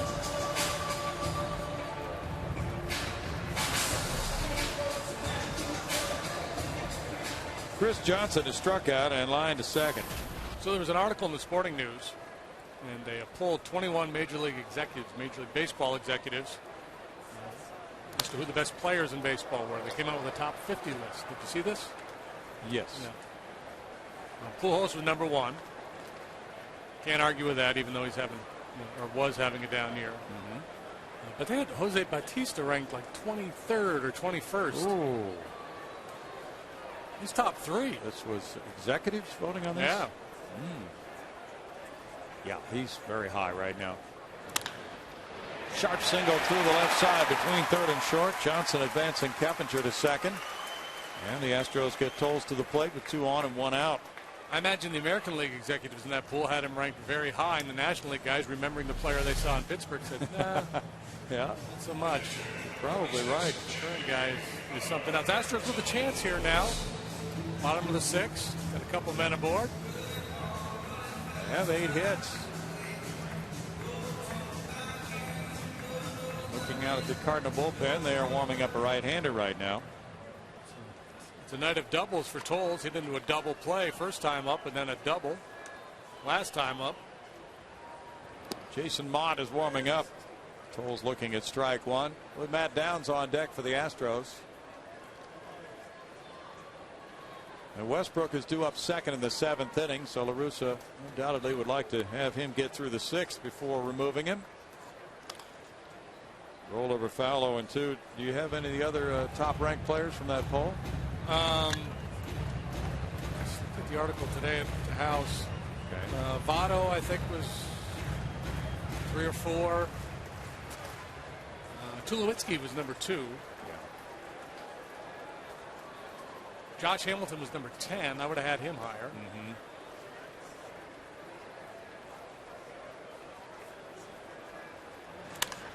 Ground ball, and it's a double play ball. But it's dropped. No double play and no out as Terrio boots it. That'll be his 11th error of the year. Instead of getting out of the inning, the bases are loaded now with 1 out. Wow, what an opportunity to turn this game around. Routine double play ball. You could not have a more routine double play ball. Hit with enough pace where there would have been no problem whatsoever turning 2. And I don't know if Terrio got distracted a little bit with the base runner, if he peeked. Well, if he just flat out clanked it. Matt Downs will pinch hit now for Myers. Goes between the legs of Terrio. Myers leaves after 6 innings. Allowing the Cardinals 6 hits, 5 runs. He had 1 walk and struck out 4. Retired the last 7 men he faced. Now La Russa's walking slowly out. He has Mott. Looks as if he may call him in to put out the fire. And he will go to Jason Mott. This call to the bullpen presented by Verizon Wireless. We'll be right back.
Run indoors real fast. For one spectacular night in the summer's biggest event, as Fox brings you every thrilling moment of the 2011 MLB All-Star Game. Coverage begins Tuesday, July 12th, live from Phoenix, 7 p.m. Central, only on Fox. You know that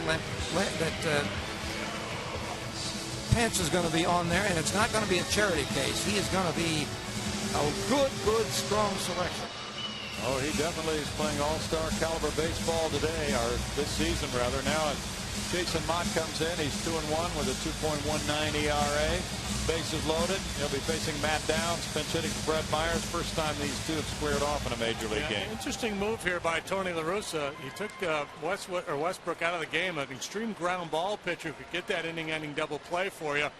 He's gone to more of a strikeout guy. Mott, high-octane fastball, averaging about 95, 96 miles an hour.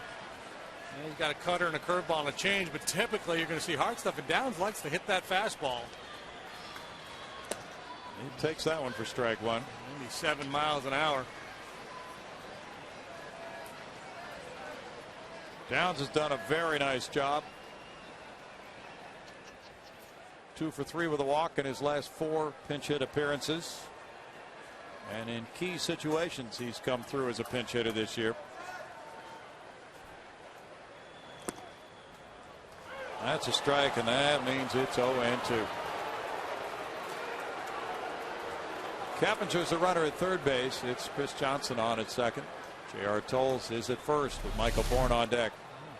First fastball out over the plate, outer third and up a little bit, and Downs just wanted to get a look at him, and then that second one right at the bottom of the knees. Puts him in a quick hole. Now he has to go into battle mode. Whoa, that one got him, and he is down, and now gets up and runs to first base as the run scores to make it 5-3. Scary pitch up near the head. Tough way to get an RBI, and that's the way Downs gets it. It's like the right wrist or right hand.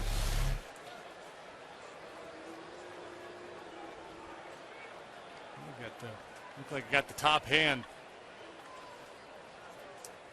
Initially, I thought I got the bat. Yeah. And I thought Downsy was just doing a heck of a sell job there on the home plate umpire. Hey, at 0-2, that's a good time to do it. Yeah. Remember Derek Jeter? Everybody was in an uproar last year because Jeter pulled it off, and everybody, oh, he's a cheater. Like, no, it's just good baseball. I'm still not convinced. Well, if this didn't hit him, he sure has put on an act. I probably got him. Hard to tell. That's the second time he's been hit by a pitch this season. Now bases loaded for Michael Bourne. And it gets a little thicker here at 5-3 St. Louis. Yeah, right there you can see it on his knuckles.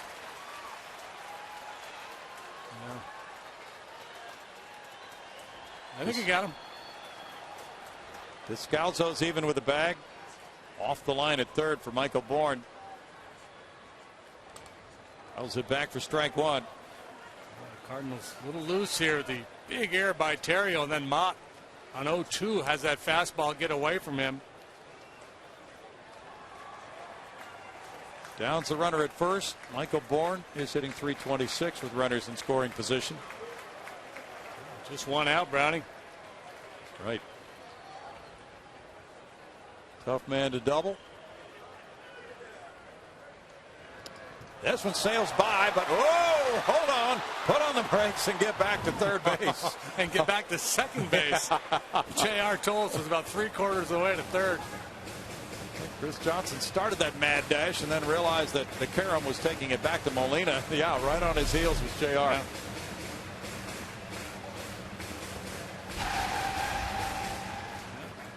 Start pumping those brakes, baby. There's some serious gear shifting there into reverse. There's the bruise on Downs' right hand that got him. Now it's 1-1. And Mott has shown a streak of wildness since he came in.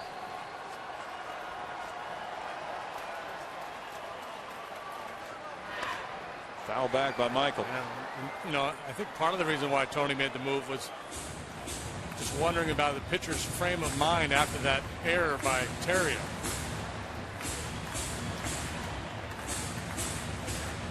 Thinks he's got an inning-ending double play. And goes right through the wickets. Maybe La Russa was thinking, all right, I'm just going to make a move now, get somebody out there who won't be dwelling on that. Fly ball will go fouling out of play. Over the years, Tony, one of those managers who has liberally used the bullpen, and he's had to make some major changes in the makeup of those late inning relievers this year with Ryan Franklin's early season struggles. He has some different arms. Mott has held righties to a 193 average. A lot of high four-seam fastballs. Bourne fights it off. That pitch in on him. Mott is a converted catcher. 19th round draft choice in 03 from Port Huron, Michigan. Went to Iona College, 6 years in the minor league, converting to pitching, and coming up last year to play a key role, and the year before, in the St. Louis bullpen. Last year he struck out 54 in 52 innings while walking 18.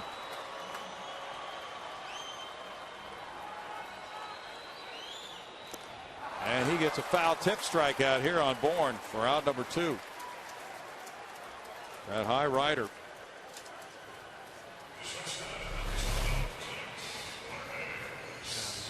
Just reaching back and humping that four-seam fastball up there in the general direction of home plate. He's not trying to paint corners or hit spots. He's just trying to over. And he dialed it up to 98 on that pitch. Now it's Clint Barmas. Barmas 0 for 3. Hunter Pence on deck.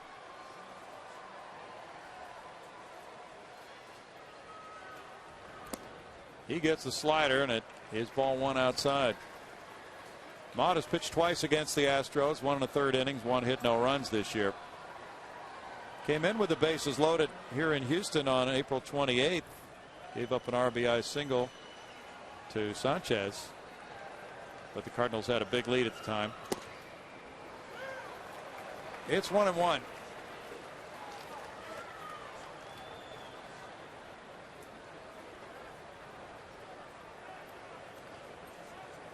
Cardinals have just about identical records home and road. They are 18 and 13 on the road. It's a very good road record.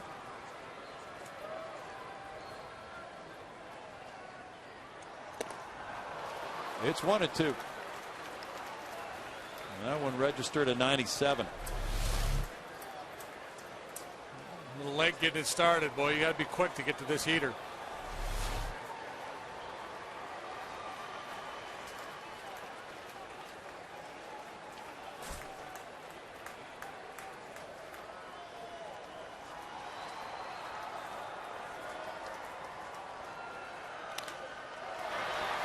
Glove by the third sucker, Descalso. He gets it to second, and then possession by Schumacher. There appeared to be maybe a little bobble there, but he got the out. And the Astros settle for 1 run and a 5-3 Cardinal lead.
Ground ball, Lance Berkman on a 1-hop.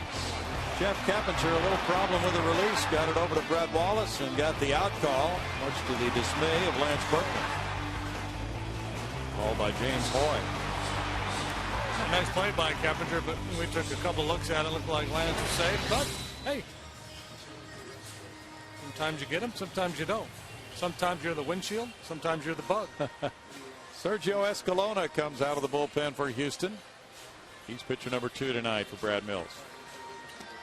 Sergio has worked 13 times, just 7 innings in those 13 appearances, but he's been pretty solid. 1-0, 2.57 ERA for the lefty from Venezuela.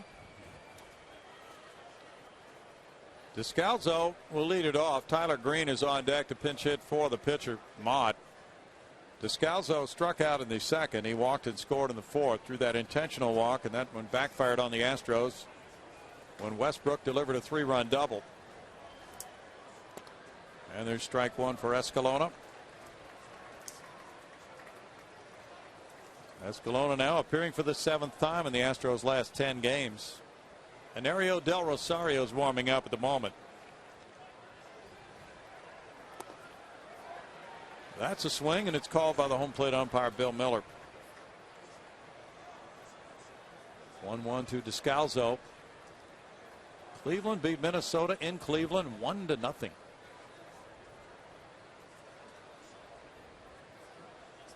Carlos Carrasco winning his 5th, with Chris Perez getting his 15th save. Miguel Batista's warming up for St. Louis. Another appeal, and that's a swing call. Joe Cuzzy comes up with it. It's 1-2. Make it a strikeout. Now Tyler Green. Scalzo's had a hard time with the breaking ball. First from Myers, now from the lefty Escalona. Brad Arnsberg's been working his magic, studying that video again. He's come up with a pretty good game plan for young Descalso. 5-3 game. Escalona gets 1 out, and that's all he's going to be asked to get for Brad Mills.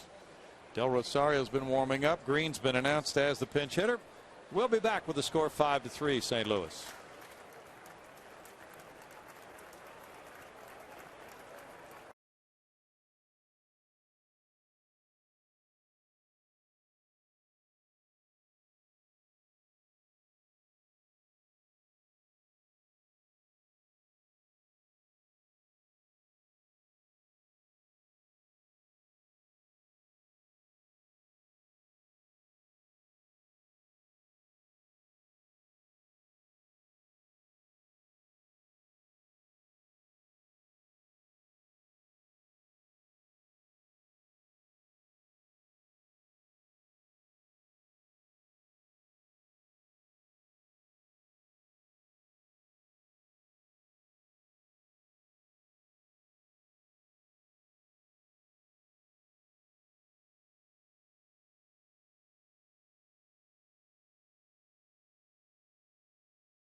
warming up. Reminder that the continuation of the 6-part series going in depth on the creation of the University of Texas San Antonio football program.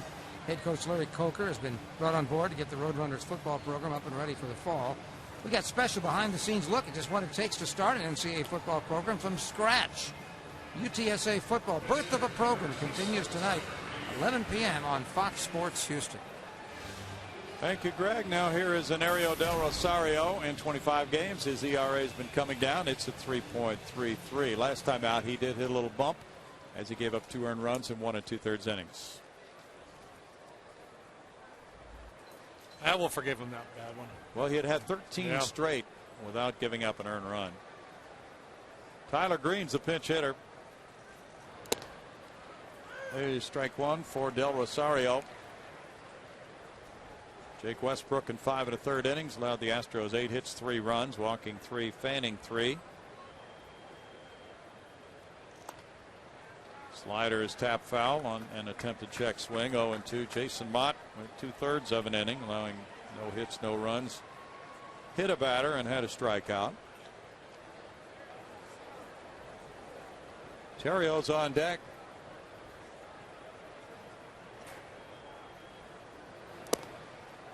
That looked like a changeup, JD. That's strike 3 call.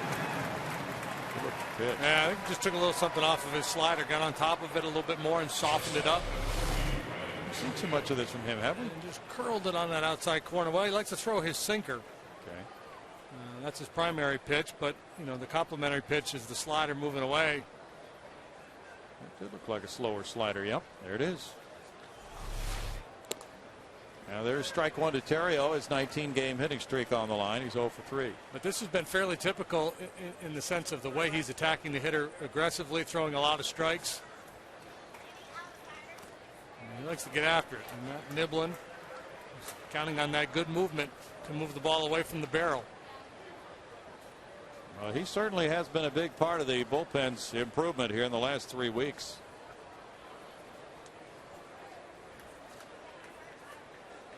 A lot of strikes below the knees with movement. Here's another one of them. Still 0-2 to Terrio. Baltimore beat Oakland 4-0. How about this return to the rotation? Chris Jakubauskas was starting for the first time since last year when he was with the Pirates when Lance Berkman lined that ball off his head. He got the win. Rolled out to second. Keppinger over to Wallace. And the Cardinals go out in order. There have been 10 straight Redbirds retired, but they lead it 5-3.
and take the Astros with you wherever you go this season. Subscribe to MLB.tv tonight to see every Astros home game live or on demand on your computer and your favorite devices. Visit Astros.com to order and get more details. MLB.tv, baseball everywhere, Bill. Thanks, Patty. 7th inning stretch time for these fans. Cardinals have built a 5-3 lead. They go with Miguel Batista, pitcher number 3. He's 3-1. His ERA 2.08. The ageless one, JD. Yeah, no kidding. My goodness, this guy's been around a long time. 40 years old. First came to the big leagues in 1992. And solid numbers. The walk number a little high there. Strikeout to walk ratio not particularly good. 15 strikeouts, 14 walks, but a low batting average. Just a couple of home runs. He's a guy you entrust the ball to. In the later innings with a lead. He'll face Hunter Pence, who's 2 for 2 with a walk. And deliver ball 1. 99 and 111 for 609 games as a starter and reliever. 41 saves for Batista. 2 balls, no strikes. He was signed in '88 by Montreal as a free agent. Batista pitched for Washington last year, 58 appearances. Well traveled, a Diamondback, a Mariner, a Blue Jay. Fastball, cutter, changeup. Pitches he features now. Used to mix in the occasional curveball, not so much anymore. You don't pitch as long as he did without making changes and adjustments along the way. Trevor Miller's warming up from the left side. One of the things that helped prolong Nolan Ryan's career. He started throwing that changeup more often. Sure did. Yeah, he came up with a dandy too.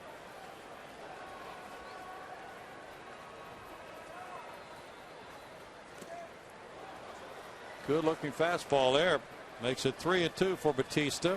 Many people who've been fans for a while might remember him with that 01 Arizona Diamondback team that won the World Series. Pitching well in the postseason.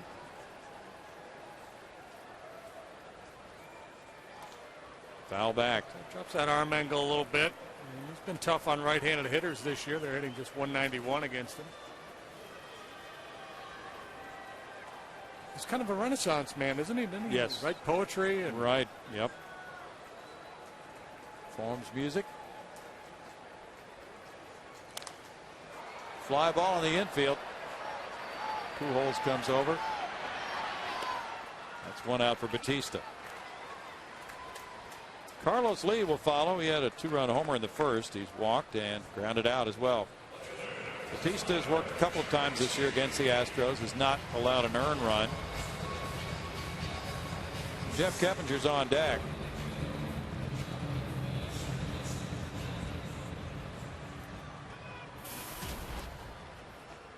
Cardinals are one of those teams that scores well early in games and late in games. There's ball 1. Bullpen ERA is 3.57 for the Redbirds. They've broken in youngsters like Fernando Salas and Eduardo Sanchez this year. And they've both done well. It's 1-1. Well, opportunities were there when Ryan Franklin really struggled. And sometimes that can prove to be beneficial for a club. You come in with an idea of what your club is going to do and how things are going to shake out. Then somebody struggles or gets hurt and other guys get opportunities and they step up in such a way and you go, hey, we had no idea what we had here. Sanchez and Salas, they got 2 kids with good arms. Sanchez in particular, he's got great stuff. But Salas maybe a little bit more polished. He's the guy that's taking over as the closer.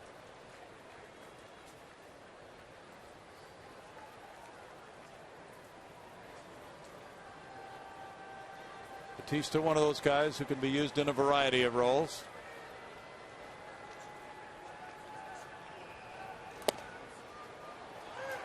Two and two. Many major league clubs have a pitcher like Batista, maybe not 40 years old, but somebody who's been around for a while, maybe done some starting, used in those different relief roles, who can be a stabilizer for the other guys. It's sort of a Brian Moeller type guy who served the Astros in that capacity. You can put him in the rotation, use him in long relief. He understands what his role is.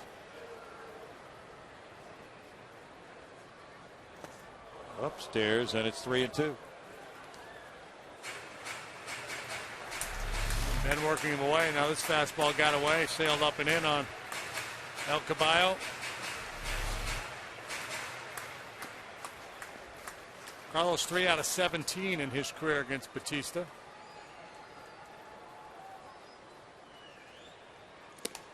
Batista walks him.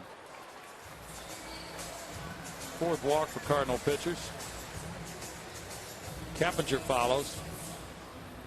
He singled and scored in the 6th inning. He's 1 for 3.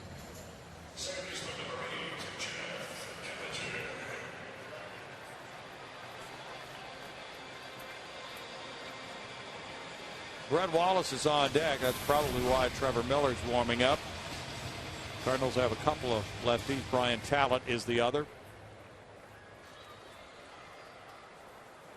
With the 2-run lead here in the 7th inning. Slider is in the air, and Terrio gives way. Schumacher makes the catch. 2 outs. Now let's see. Tony is coming out to make the move. He's been doing this for many years. Back to his days with Oakland when he'd wheel and deal out of that bullpen. Chicago White Sox prior to that. He actually, according to one story recently, wore a bulletproof vest for a game when he was managing the White Sox. He had had some death threats. 5-3 St. Louis. Back in a moment.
The fans are watching former Astro Trevor Miller warm up after 40-year-old Miguel Batista pitched.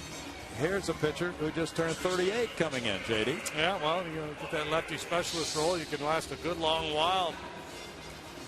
See, he's been used 26 times, but only 11 2/3 innings. So typically comes in to get a tough left-handed hitter out, and then heads to the dugout, passes the baton along to the next guy.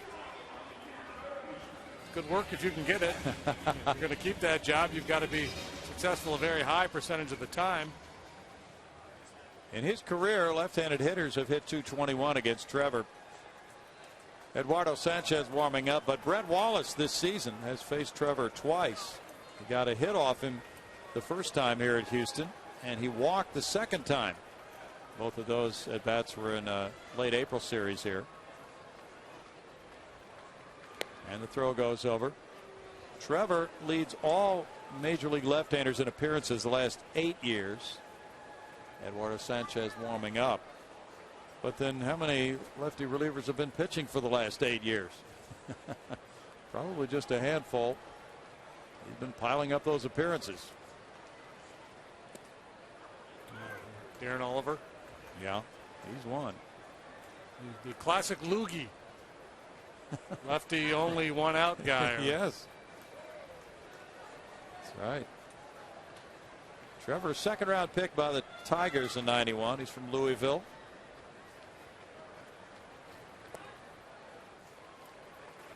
It's 1-1. So Wallace, at least having faced him a couple of times, has some expectation of what he might get.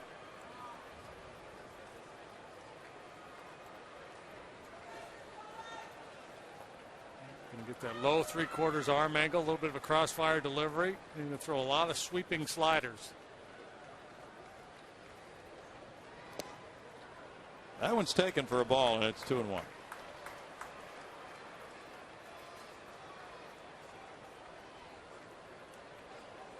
Well, a hit would go very well. The Astros certainly wouldn't mind a home run to tie the game, though. Chris Johnson on deck. So it looks like the one batter appearance again, probably for Trevor. In tight, and now it's 3-1. Trevor not a hard thrower. He's trying to get you to chase his pitch, that show me fastball inside. I'm trying to open up that outside corner a little bit for the breaking ball.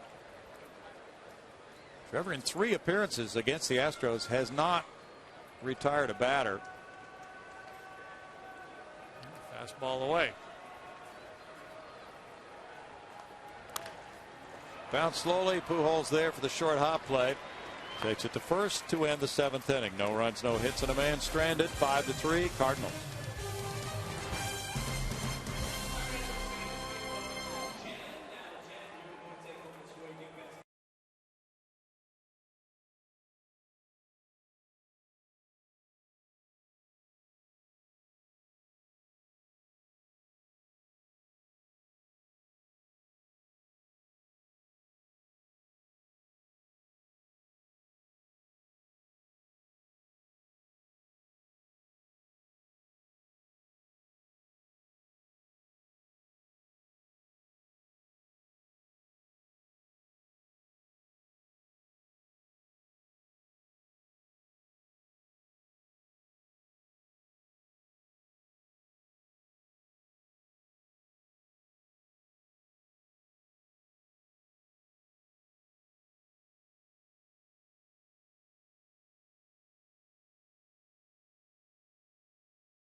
Westbrook in the 4th inning, snapping a 2-2 tie. Cardinals lead, and the next 2 games feature Garcia and Norris tomorrow night, 6:30 on FS Houston for Astros Live before the 7:05 start time. Thursday, same start time for Lance Lynn and Jay Happ. Jaime Garcia pitching very well, and Bud Norris has been excellent against the Cardinals in his career. Colby Rasmus is 1 for 3. That's ball 1 to him. He singled in the 1st inning and rode home on the 2-run homer by Lance Berkman. Who's due up 3rd. Albert Pujols is on deck.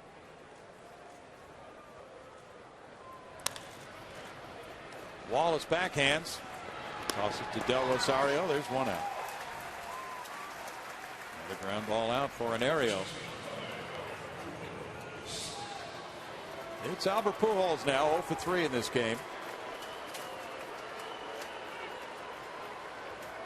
Cincinnati beat the Cubs 8-2. Edinson Volquez is back, and he won. He's 4-2 now. Doug Davis, the loser, 0-5 with a 6.38 ERA. And the Reds are 2 games above 500 with the win, 32-30. So that's 8 in a row now the Cubs have dropped? Yes, it is. So the Astros can tie them in the standings if they win this game. Strike 1 to Pujols. 23,277 the paid attendance here at Minute Maid Park tonight.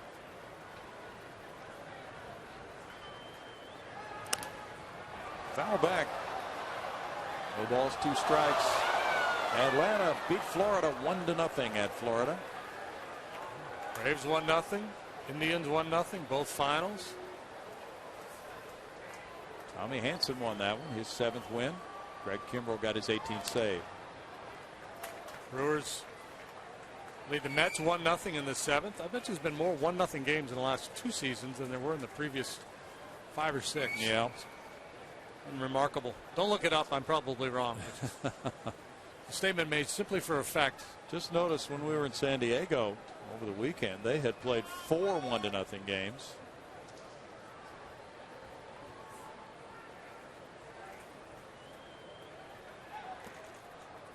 It's 1-2. The Phillies lost to the Dodgers 6-2, so Oswald is 3-4. Ruby De La Rosa the winner, and Matt Kemp at his 17th home run. A nice year for Kemp. Yeah, you'd have to put him as a starting center fielder on that all-star team right now. That's true. Line shot foul.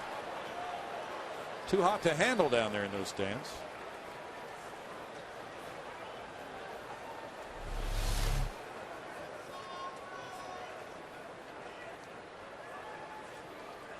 Yeah, you don't want to get in front of that one.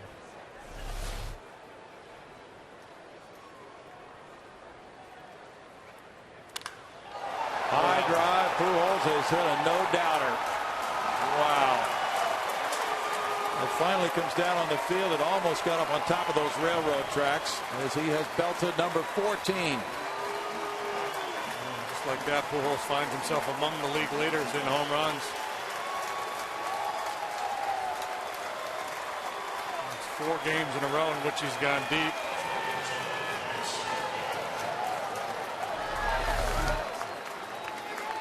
Sinker just didn't sink enough. It's his 41st career long ball against the Astros.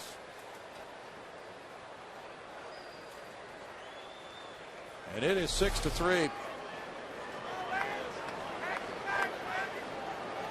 Now Berkman, and there's strike 1 to Lance. He hit the first Cardinal home run of the night. That was his 13th of the year. 5th among all players. Henry Aaron, the all-time leader, with 46 against Houston. 0-2. Pujols really on a home run jag right now. Has a .575 career slugging percentage against the Astros. .410 on base average. Well, these fans have seen that a few times. No balls, 2 strikes. And actually, the Astros have held him down then. Below his career norms. That's true. Yeah, and let's take a look at the All-Star balloting now. Pujols, leader there at first base. Cardinals well represented with Berkman and Holiday. Brian McCann ahead of Molina. Molina's been the guy the last couple of years, hasn't he, to start the All-Star game? Yeah, McCann certainly deserving with the year he's having. McCann's been to, I think, 6 in a row. Braves are in town starting Friday night through Monday night here. It's 2 balls, 2 strikes. Pittsburgh beat Arizona 8-5. Chris Rhysop won that one in relief. Joel Hanrahan got his 15th save. Berkman fouls it back. You can just imagine, as you said earlier, there haven't been many games when Berkman, Pujols, and Holiday have all been healthy and productive this year. Just imagine what they might do if they get all 3 of them back and producing. 3-2. Yeah. It's about as good as it gets, isn't it? Yeah. In the middle of an order. It would be hard to think of a trio any more fearsome than those 3 right now in the game.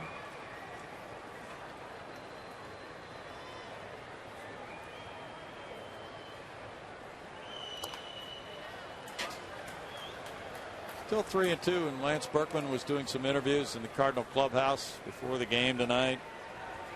Reporters were asking him about coming back to play Houston. He said, it's kind of a different feel now with the team about to be sold. He takes a 1-out walk.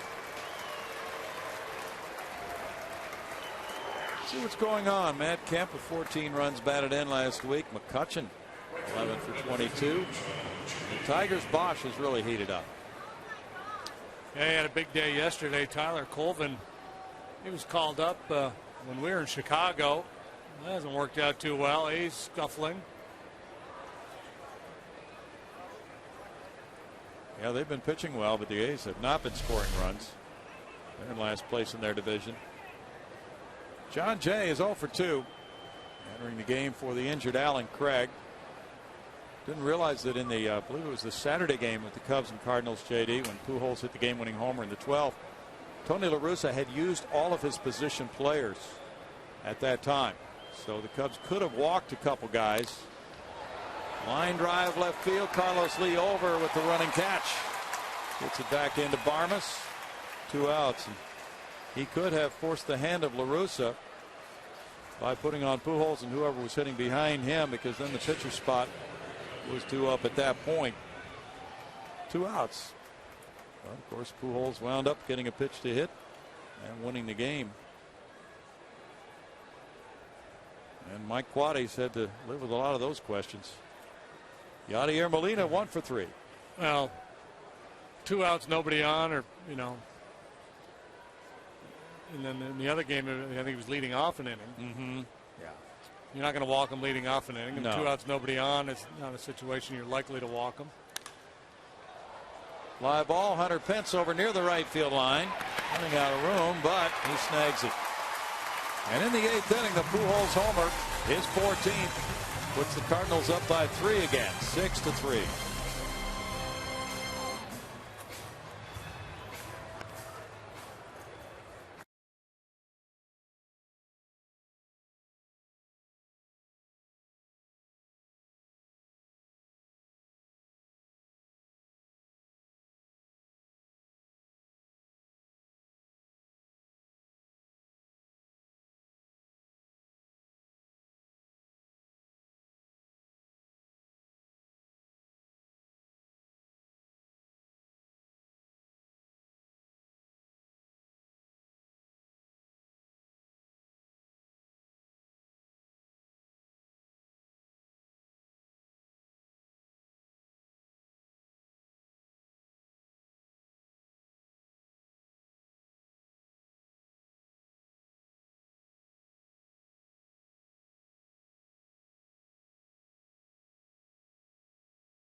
They got hit by the pitch from Jason Mott.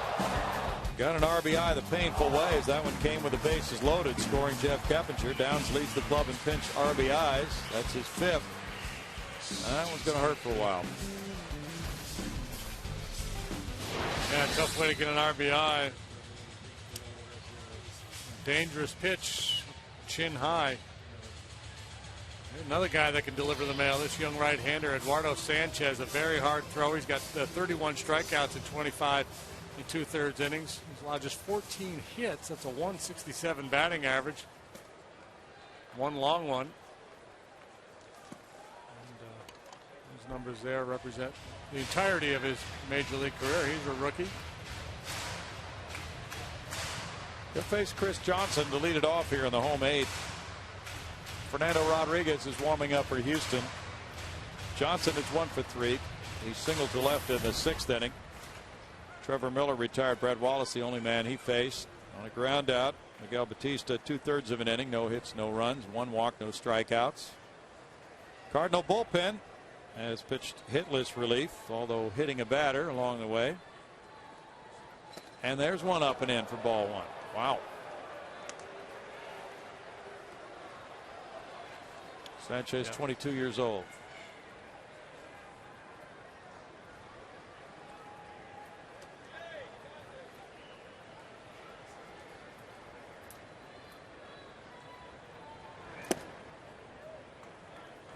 It's a 2-ball, no strike count rather to Chris Johnson. He'll sit right around 93, 94 miles an hour with the fastball. He can get a little bit more than that from time to time. Curveball and a changeup.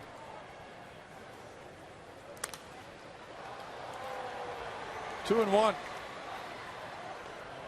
Sanchez got a save here on April 27th. He came in with a 3-run lead, gave up 2 runs.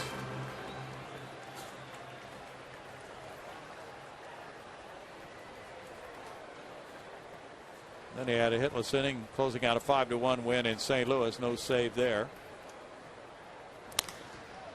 Up the right field line. John Jay runs over for it. Slides. The ball's out of play. After what happened earlier to Alan Craig, he chose not to stand up on that one.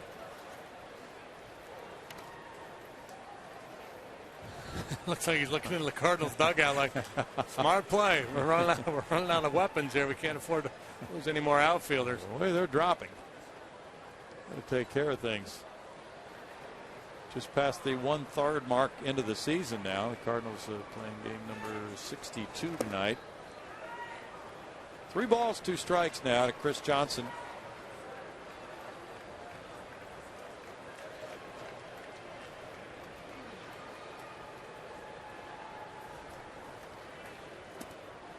That's way outside for ball 4. CJ able to hang in there, but Sanchez was all over the place. Up and in, low and away. Lead off walk, and here's Toll. Yeah, CJ doesn't walk very often.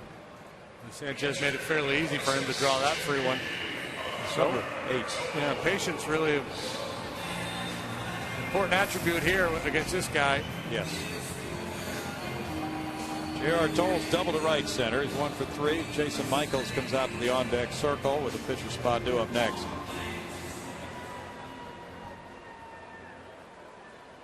Five walks for the Astros tonight. That's a pretty high total for them in a game. 1 hit batsman and 1 error, allowing a batter to reach. So that's in addition to the 8 hits they've had. They've had a lot of traffic. Conversely, Brett Myers fairly unlucky tonight. He worked 6 innings. He allowed 6 hits. 1 walk he allowed was intentional. 7 base runners and 5 scored. A certain amount of bad luck involved when that happens. Yeah. All the runs he gave up came with 2 out. 2 out home run by Berkman in the first, and then 2 out bases clearing double by the pitcher Westbrook in the fourth. That inning started with 2 quick outs, a couple of weak singles before the intentional walk to Descalzo.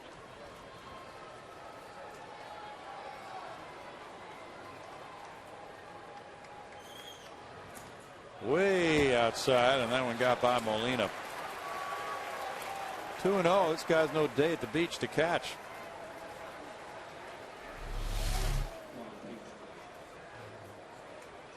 That fastball just sails by Molina. Tony La Russa right to the phone. Doesn't like what he sees. Nope. Lack of command. Molina didn't move his body at all on that one. Now 2-0. You can understand why there might not be much more patience here. Breaking pitch misses, and it's 3-0. Fernando Salas is warming up.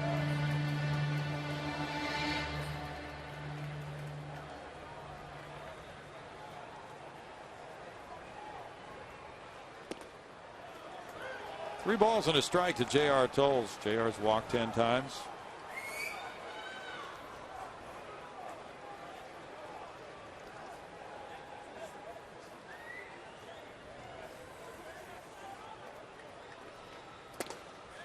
That's another walk. I don't think Tony La Russa is going to let him face Jason Michaels here, who represents a tying run, because when you're missing that badly, you're just as likely to miss over the heart of the plate. And just, when the lack of command manifests itself in many ways. Walks one of them, and also the occasional gopher ball when you make the mistake right down the middle. Dave Duncan with a follow-up phone call to the pen to see if Salas is ready. And Tony wants Molina to go out and talk to him and slow things down, buy some time for Salas. Michaels hitting 146. We'll wait for this conference to occur and maybe face somebody else. It would appear that he will. Michael Bourne on deck as Sanchez gets loose. They're buying him a few more pitches now. And then when they get back to home plate, that's probably the time that Tony comes up those steps. And by that time, Salas has thrown about 5 or 6 more pitches in the bullpen.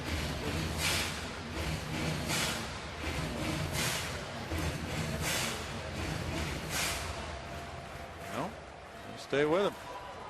So Michael's a 146 hitter for 41 at bats with 1 homer, 2 runs batted in.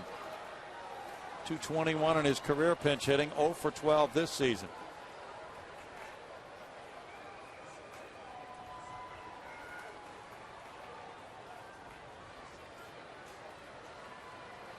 Step out. Boy, yeah, that's a long time to wait. Now they're going to make the change.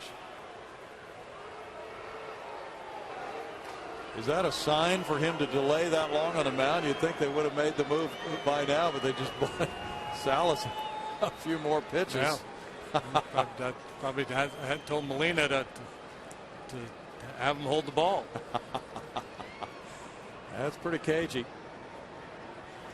So now La Russa has gone to the home plate umpire. He'll make a double switch. He's going to call John Jay in from right field.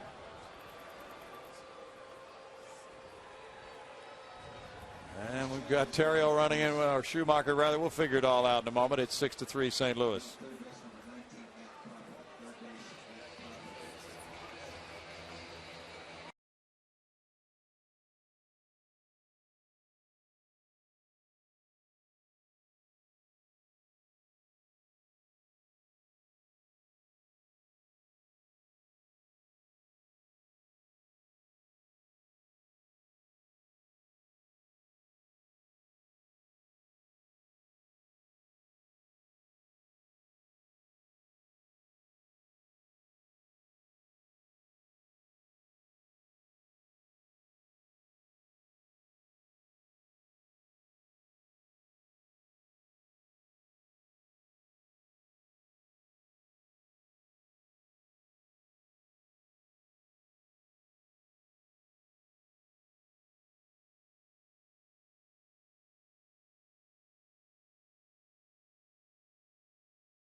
Including Skip Schumacher, who's now an outfielder again. He's moved from second base to right field.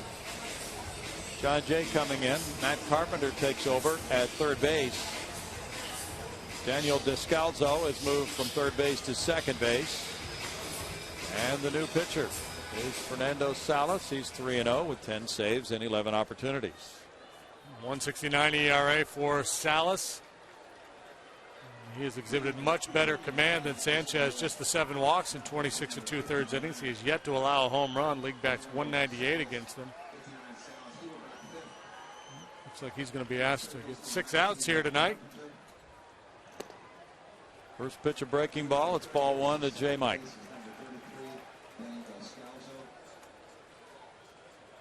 Pitchers batting in the 5th spot for La Russa now.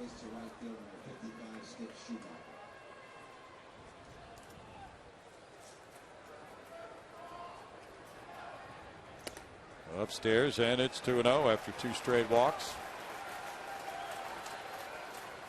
Michaels hit his first homer Wednesday at Chicago since last September 21st in Washington. Right-handers managing only a 170 batting average against Fernando Salas, who's from Mexico. Nothing wrong with a little greed right here. And nothing wrong with that swing. The conventional thinking is, wait, there's two guys on. He started you 2-0, but Salas does not walk men. He's got pretty good command, and you knew he had to try to throw one in there to get back in the count. And one swing of the bat could tie the game, so you want to be aggressive on 2-0 there.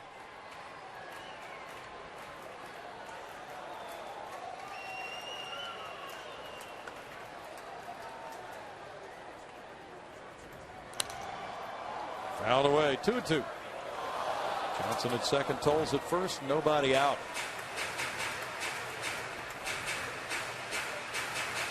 And Ariel Del Rosario, 1 inning and 2/3. He allowed 1 hit and 1 run. Walk 1 and fan 1.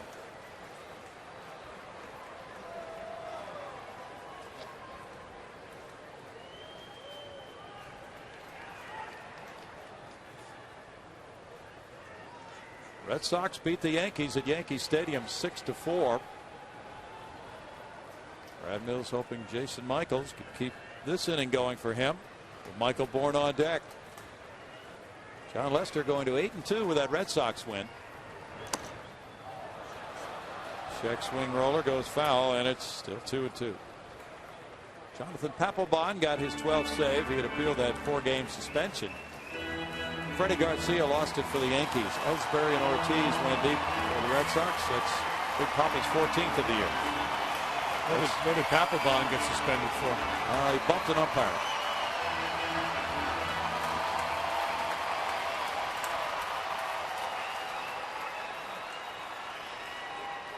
Yeah, generally they frown on that. Yeah.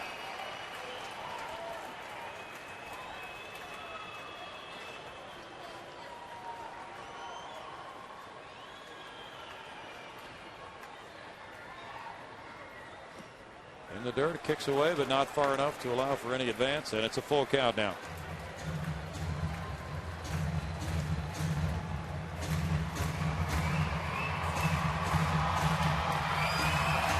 Red Sox are 5-1 against the Yankees this year. They have really turned it around after that 2-10 start or something like that. Michael's calling time.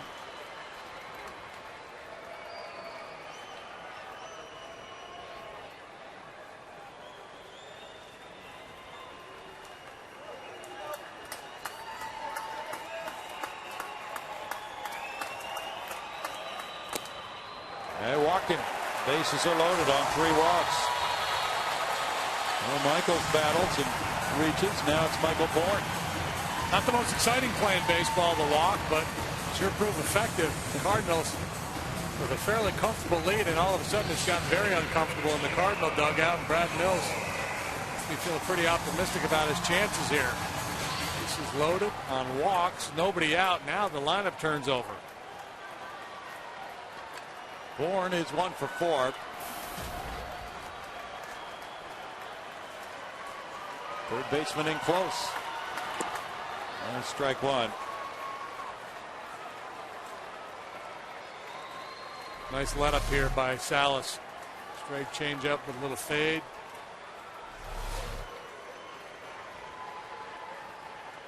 He got his first save in that series here back in April. Now 0-2. I really like his disposition. That's the whole key to these late inning relievers, to be able to maintain your calm, continue to pitch, and not let the adrenaline get the best of you, where you're just out there pumping up and trying to throw it through a wall.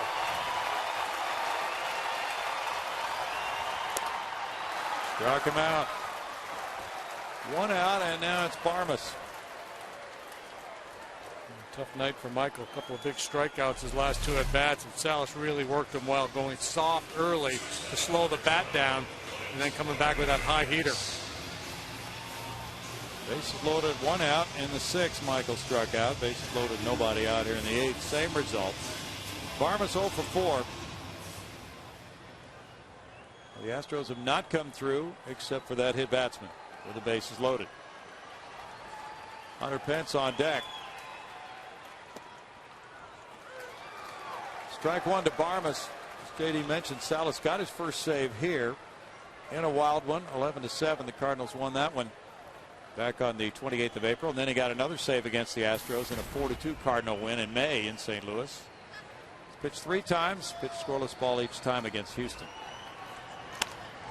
Fly ball to center and shallow. Rasmus in. Short throw to the plate. And everybody's going to hold. He threw that easily on the fly, out number 2.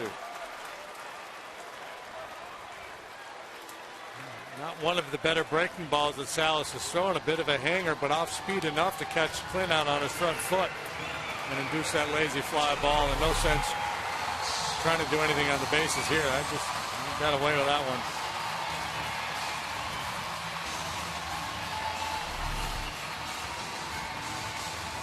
Well, Hunter Pence has been the man all year long with runners in scoring position.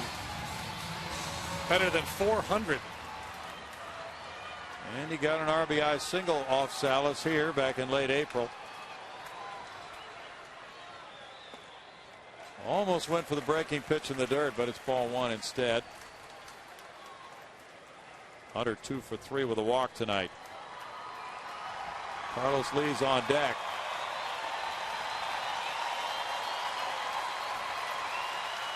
If this is going to be a 2-inning save for Salas, who's using up a lot of pitches in the first inning.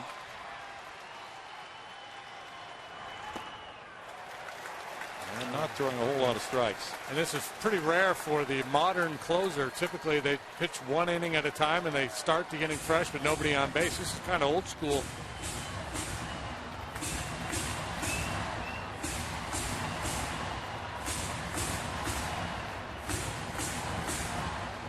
Lance Berkman's at the edge of the warning track and left.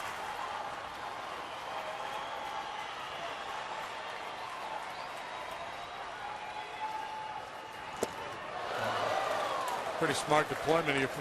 A double here could tie this ball game.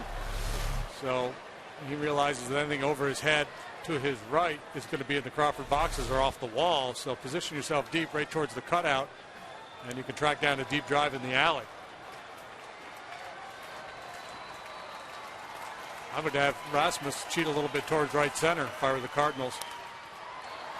They've been looking at the spray charts for Hunter's recent work. He's been banging the ball to that alley in right center quite a bit. And with Lance over the way he is to help cover left center, you could afford to slide Rasmus a little bit towards right. So there's not a whole lot of room between Rasmus and Berkman.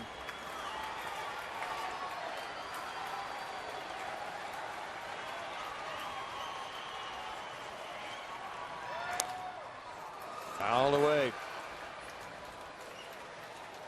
Good battle right here. Salas and Pence. Salas pitcher number 6 for La Russa tonight.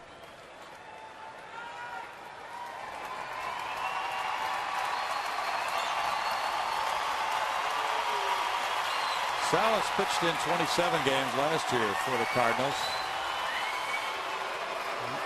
Salas has got something on his mind. He called Yadier Molina out.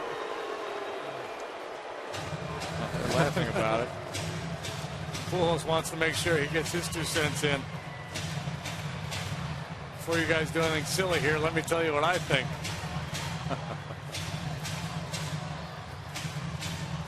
These youngsters would love to see Hunter Pence come through with a big hit with the Astros down by 3 in the 8th. 3 walks to open the inning, then a strikeout of Bourne. A fly ball by Barmas, too shallow to score anybody. Probably go back breaking ball. If they throw fastball, I think they might take a shot in. Struck him out. And in the 8th inning, it's no runs, no hits. 3 men stranded. Moving to the 9th, 6-3 Cardinals.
the Cardinals after the Astros drew 3 walks to open the home 8th inning, then got Bourne, Barmas, and Pence to preserve their 3-run lead. Moving to the 9th, Fernando Rodriguez comes in for the Astros work in the 9th inning.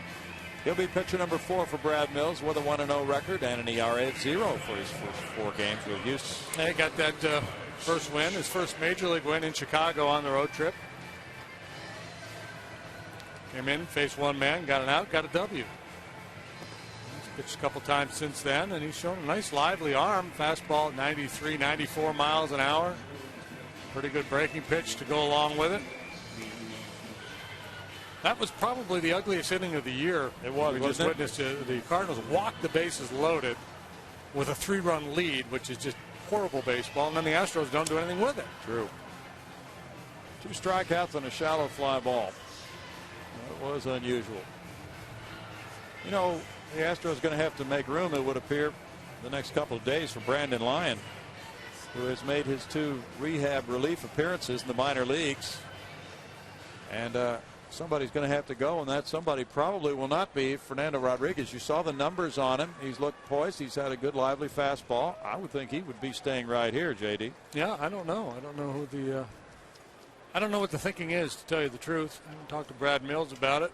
I guess Valdez would be the odd man out. The way the bullpen has been used, it seems like Jose is probably the likely candidate to go. Schumacher puts it in the air, foul, and out of play for strike 1, leading off the 9th inning.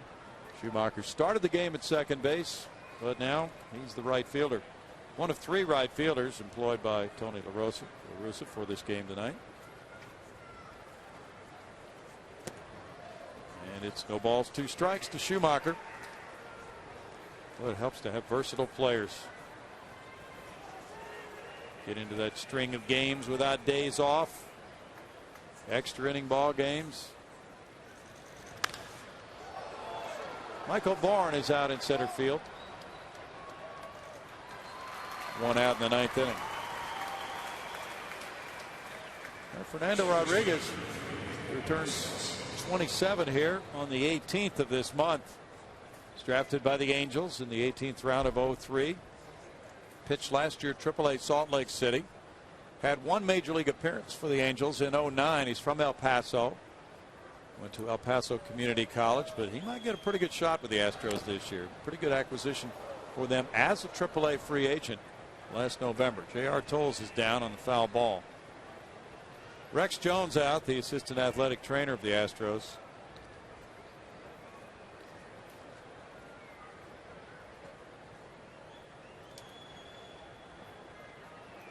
Descalzo fouled that ball, and Tolles is feeling it.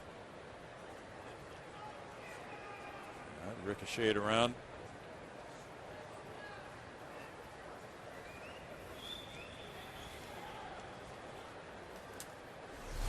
They are now catching 4 games out of 5. And so the load is quite a bit heavier than what he had before the Humberto Quintero injury.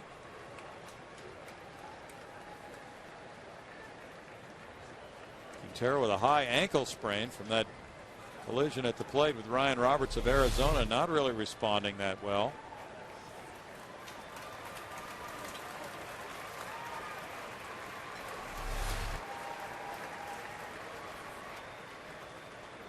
That's going to require an ice pack. Yeah, it is. Home plate umpire's buying him some time. Bill Miller. Not a whole lot anybody can do for him right now. Mets 2, Brewers 1, bottom of the 8th inning. Prince Fielder hit his 15th for Milwaukee. Brett Wallace, good play, but he falls, and now cannot get the handle for the throw to Rodriguez. Wallace was ranging far to his right. He's looking at Keppinger behind him right now. He lost his balance and fell.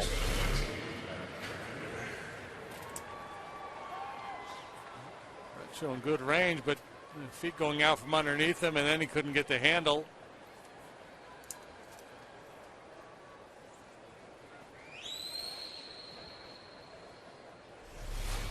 That's a hit for Descalzo. He's aboard for Matt Carpenter now. Made his major league debut Saturday and got his first hit out of the way right off the bat. Old school, no batting gloves. Yeah. Elkins High School, TCU.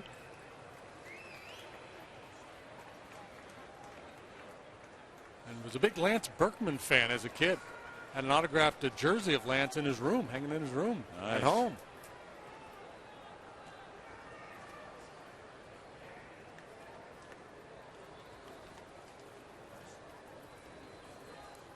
He was actually born in Galveston, a 13th round pick in '09 by the Redbirds. It's pretty quick to the big leagues for a 13th round pick. Sure is. He was the 2010 minor league player of the year for St. Louis. Hit .309.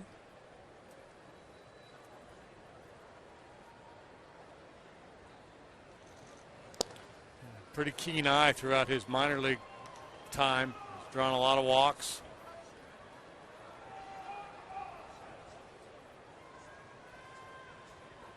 Last year he divided the season between Palm Beach, which is Class A, and Springfield, Double-A. He was at Springfield for 396 at-bats, 99 for Palm Beach.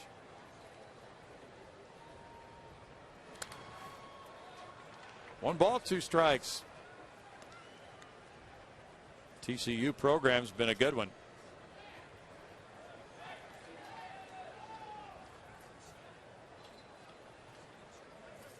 When Carpenter left the Horned Frogs, he was their career leader in games played and at bats.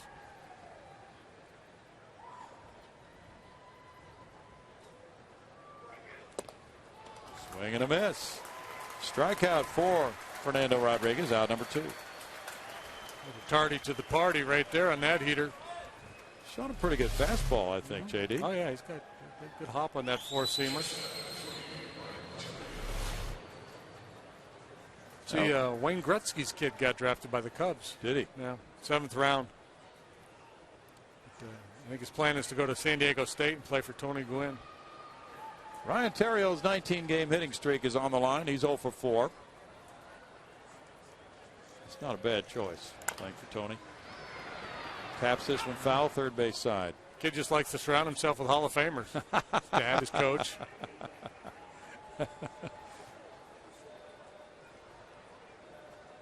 Ryan Theriot became the 5th different player to start on opening day at shortstop for the Cardinals in the last 5 years. And Gretzky's kid went to the same high school as Joe Montana's son. Oh, yeah, that's right.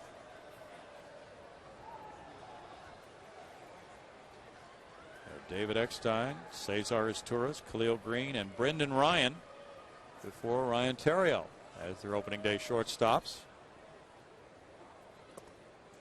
This one gets away from JR. That'll allow the advance of Descalzo to second base. JR still not moving too well. He's still suffering the effects of that foul ball. Pass ball.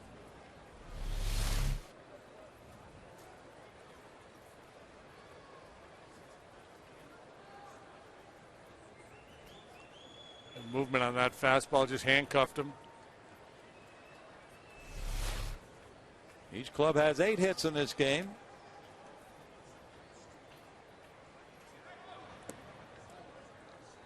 Curveball makes it 2-1. Detroit 7, Texas 1. They're in the bottom of the 8th in Arlington.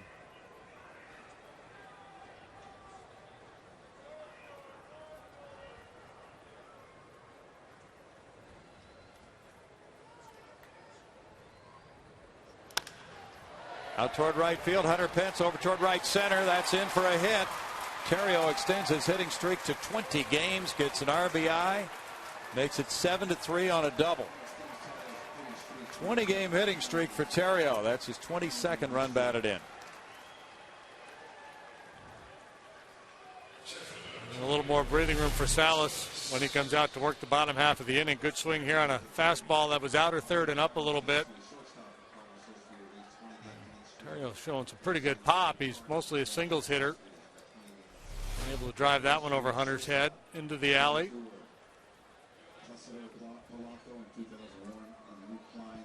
Now Colby Rasmus, he's 1 for 4. Singleton scored on the Berkman 2-run homer in the first. And that's strike 1 to Rasmus.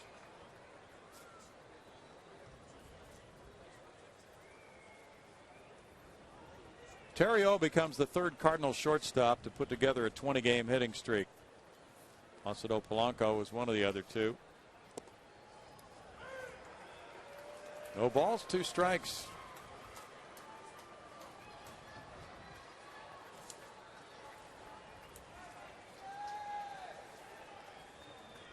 Terrio's walked 12 times this year. Pretty aggressive sort. Rasmus is down on strikes, and it's 1 run, 2 hits, and a man left. The Cardinals lead 7-3. Bottom of the 9th inning ahead.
Progressive Insurance Group for money-saving car insurance quote. Call 1-800-PROGRESSIVE today. You got a good question for Brownie and JD to tackle tomorrow on the pregame show. Fox Sports Houston at yahoo.com is the place to send it. You think of one later, you think of one tomorrow morning, send it in. We're glad to hear from you. Back to you guys upstairs.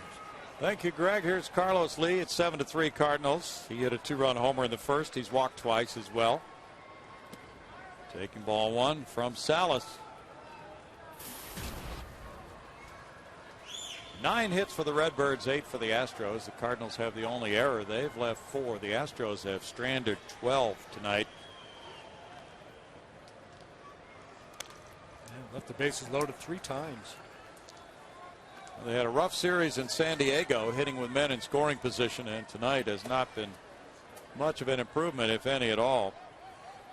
0 for 8 tonight.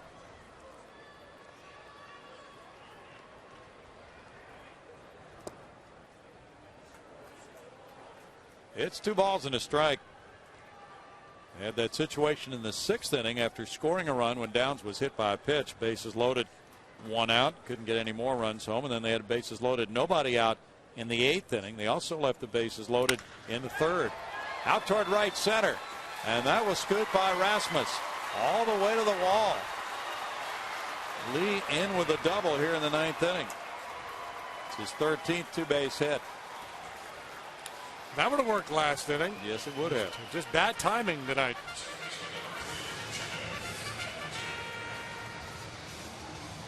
Astros have had all kinds of traffic. They've had men on in every inning.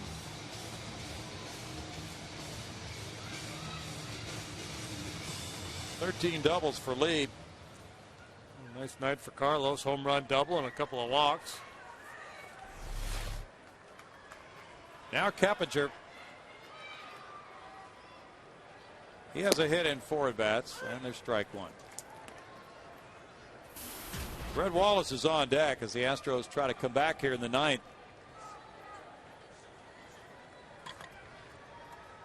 Salas has thrown 23 pitches so far.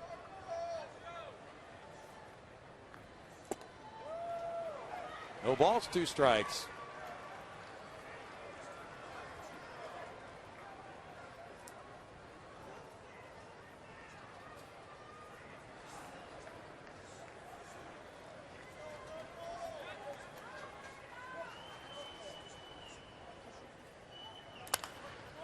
popped up. Pujols comes over into foul ground. That's one out for Salas. And Brett Wallace will follow. He has a hit and a walk at 4 trips tonight. Chris Johnson will follow him.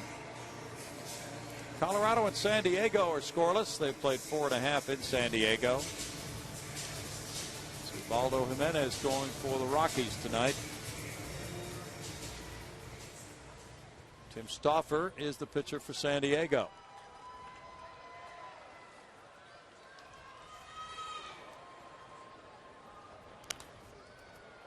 Strike one on the foul ball. Cardinals are trying to make it a 5-1 record against the Astros this season, and they have lefty Jaime Garcia going tomorrow night. Garcia has gotten off to an outstanding start this year. He's not beaten the Astros in his career. 6-1 this season. Yeah, had a microscopic sub-2 ERA for the longest time. Then he got knocked around, I think, by the Rockies. Really gave it up and has since bounced back to pitch well last time out. Ryan Franklin's warming up for St. Louis.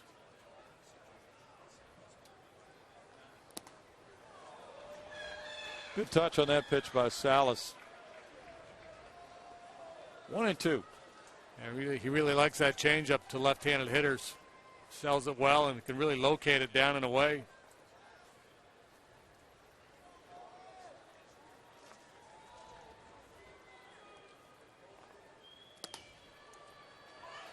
Two balls and 2 strikes. It's Tampa Bay 3, the Angels nothing. They're in the home 4th inning. B.J. Upton hit his 8th home run.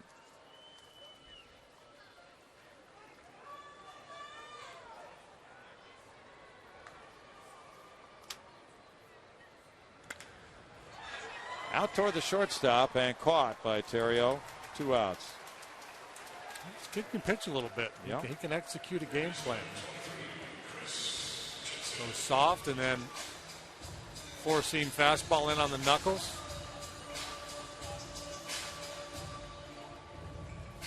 Chris Johnson has a single and a walk tonight. Double rally cap. Yeah. Jason Bourgeois in the on-deck circle. J.R. Tolles due up next, but he appeared to be really hurting. There's ball 1.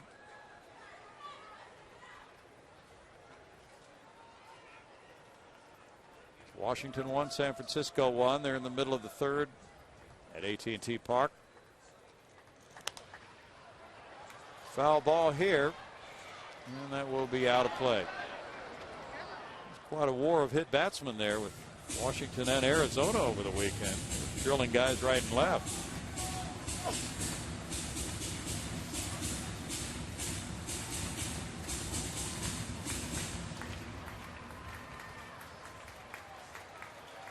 .32 pitches for Salas, so that would leave him a little bit in question for tomorrow night, one might think, even though they had the day off yesterday. Foul away. Probably depends on how many batters they want him to face. I suspect he will be, if not unavailable tomorrow, certainly limited. The fact that he's had to work hard, had to work out of that jam last inning. I mean, a lot of high pressure pitches in that inning, and a lot of managers at 25 pitches for a reliever. They'll try to give you the day off the next day. Hooked up the line in left, but it goes foul.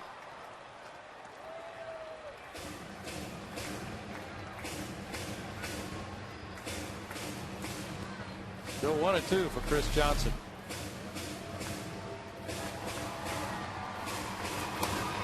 Just foul. Luke Scott hit a homer tonight for Baltimore, his 7th.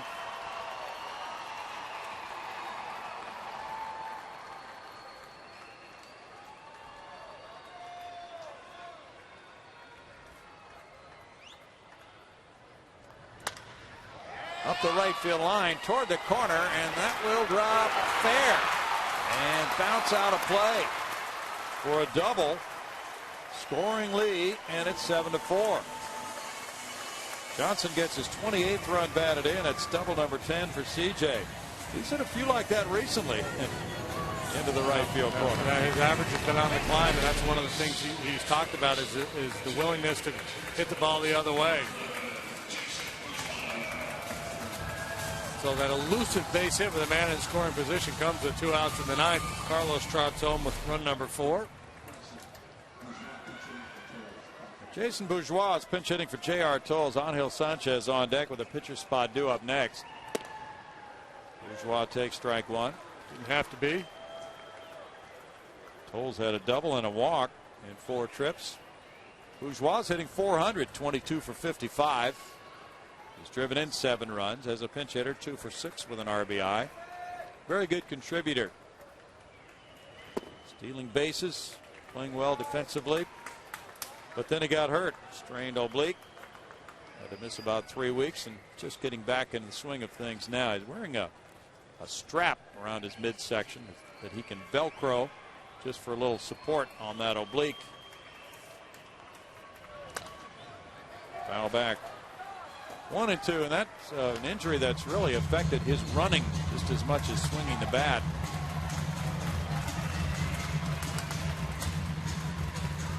He was brought back from his minor league rehab assignment and joined the Astros in San Diego over the weekend.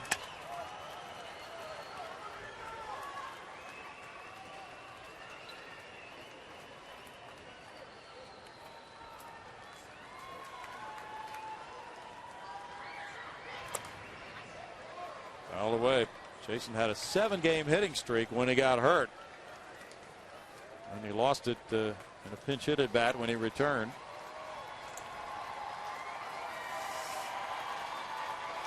Ten hits for the Astros to 9 for St. Louis now. A dozen left on base for Houston.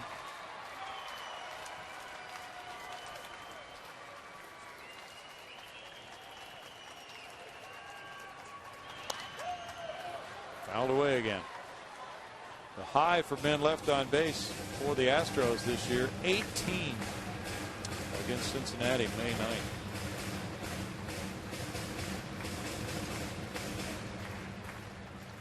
.40 pitches now for Salas.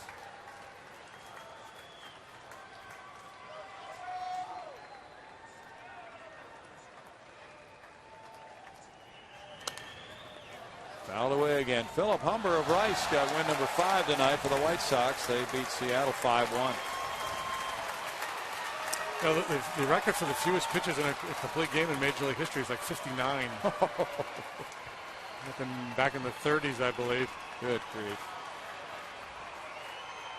59 pitches. 27 outs. Bourgeois takes it. It's 2-2. It's final now in Milwaukee. 2-1. The Mets beat Milwaukee. Chris Capuano winning that one over his former club. Tony La Russa is going to have some interesting decisions to make tomorrow if the Cardinals are in this position again to finish one off. Salas highly unlikely that he would be available. Sanchez struggling the way he did to throw strikes today. Yeah. But, that's the nature of baseball, and worry about that tomorrow. Just get this one and then move on. Those fellas are living the moment.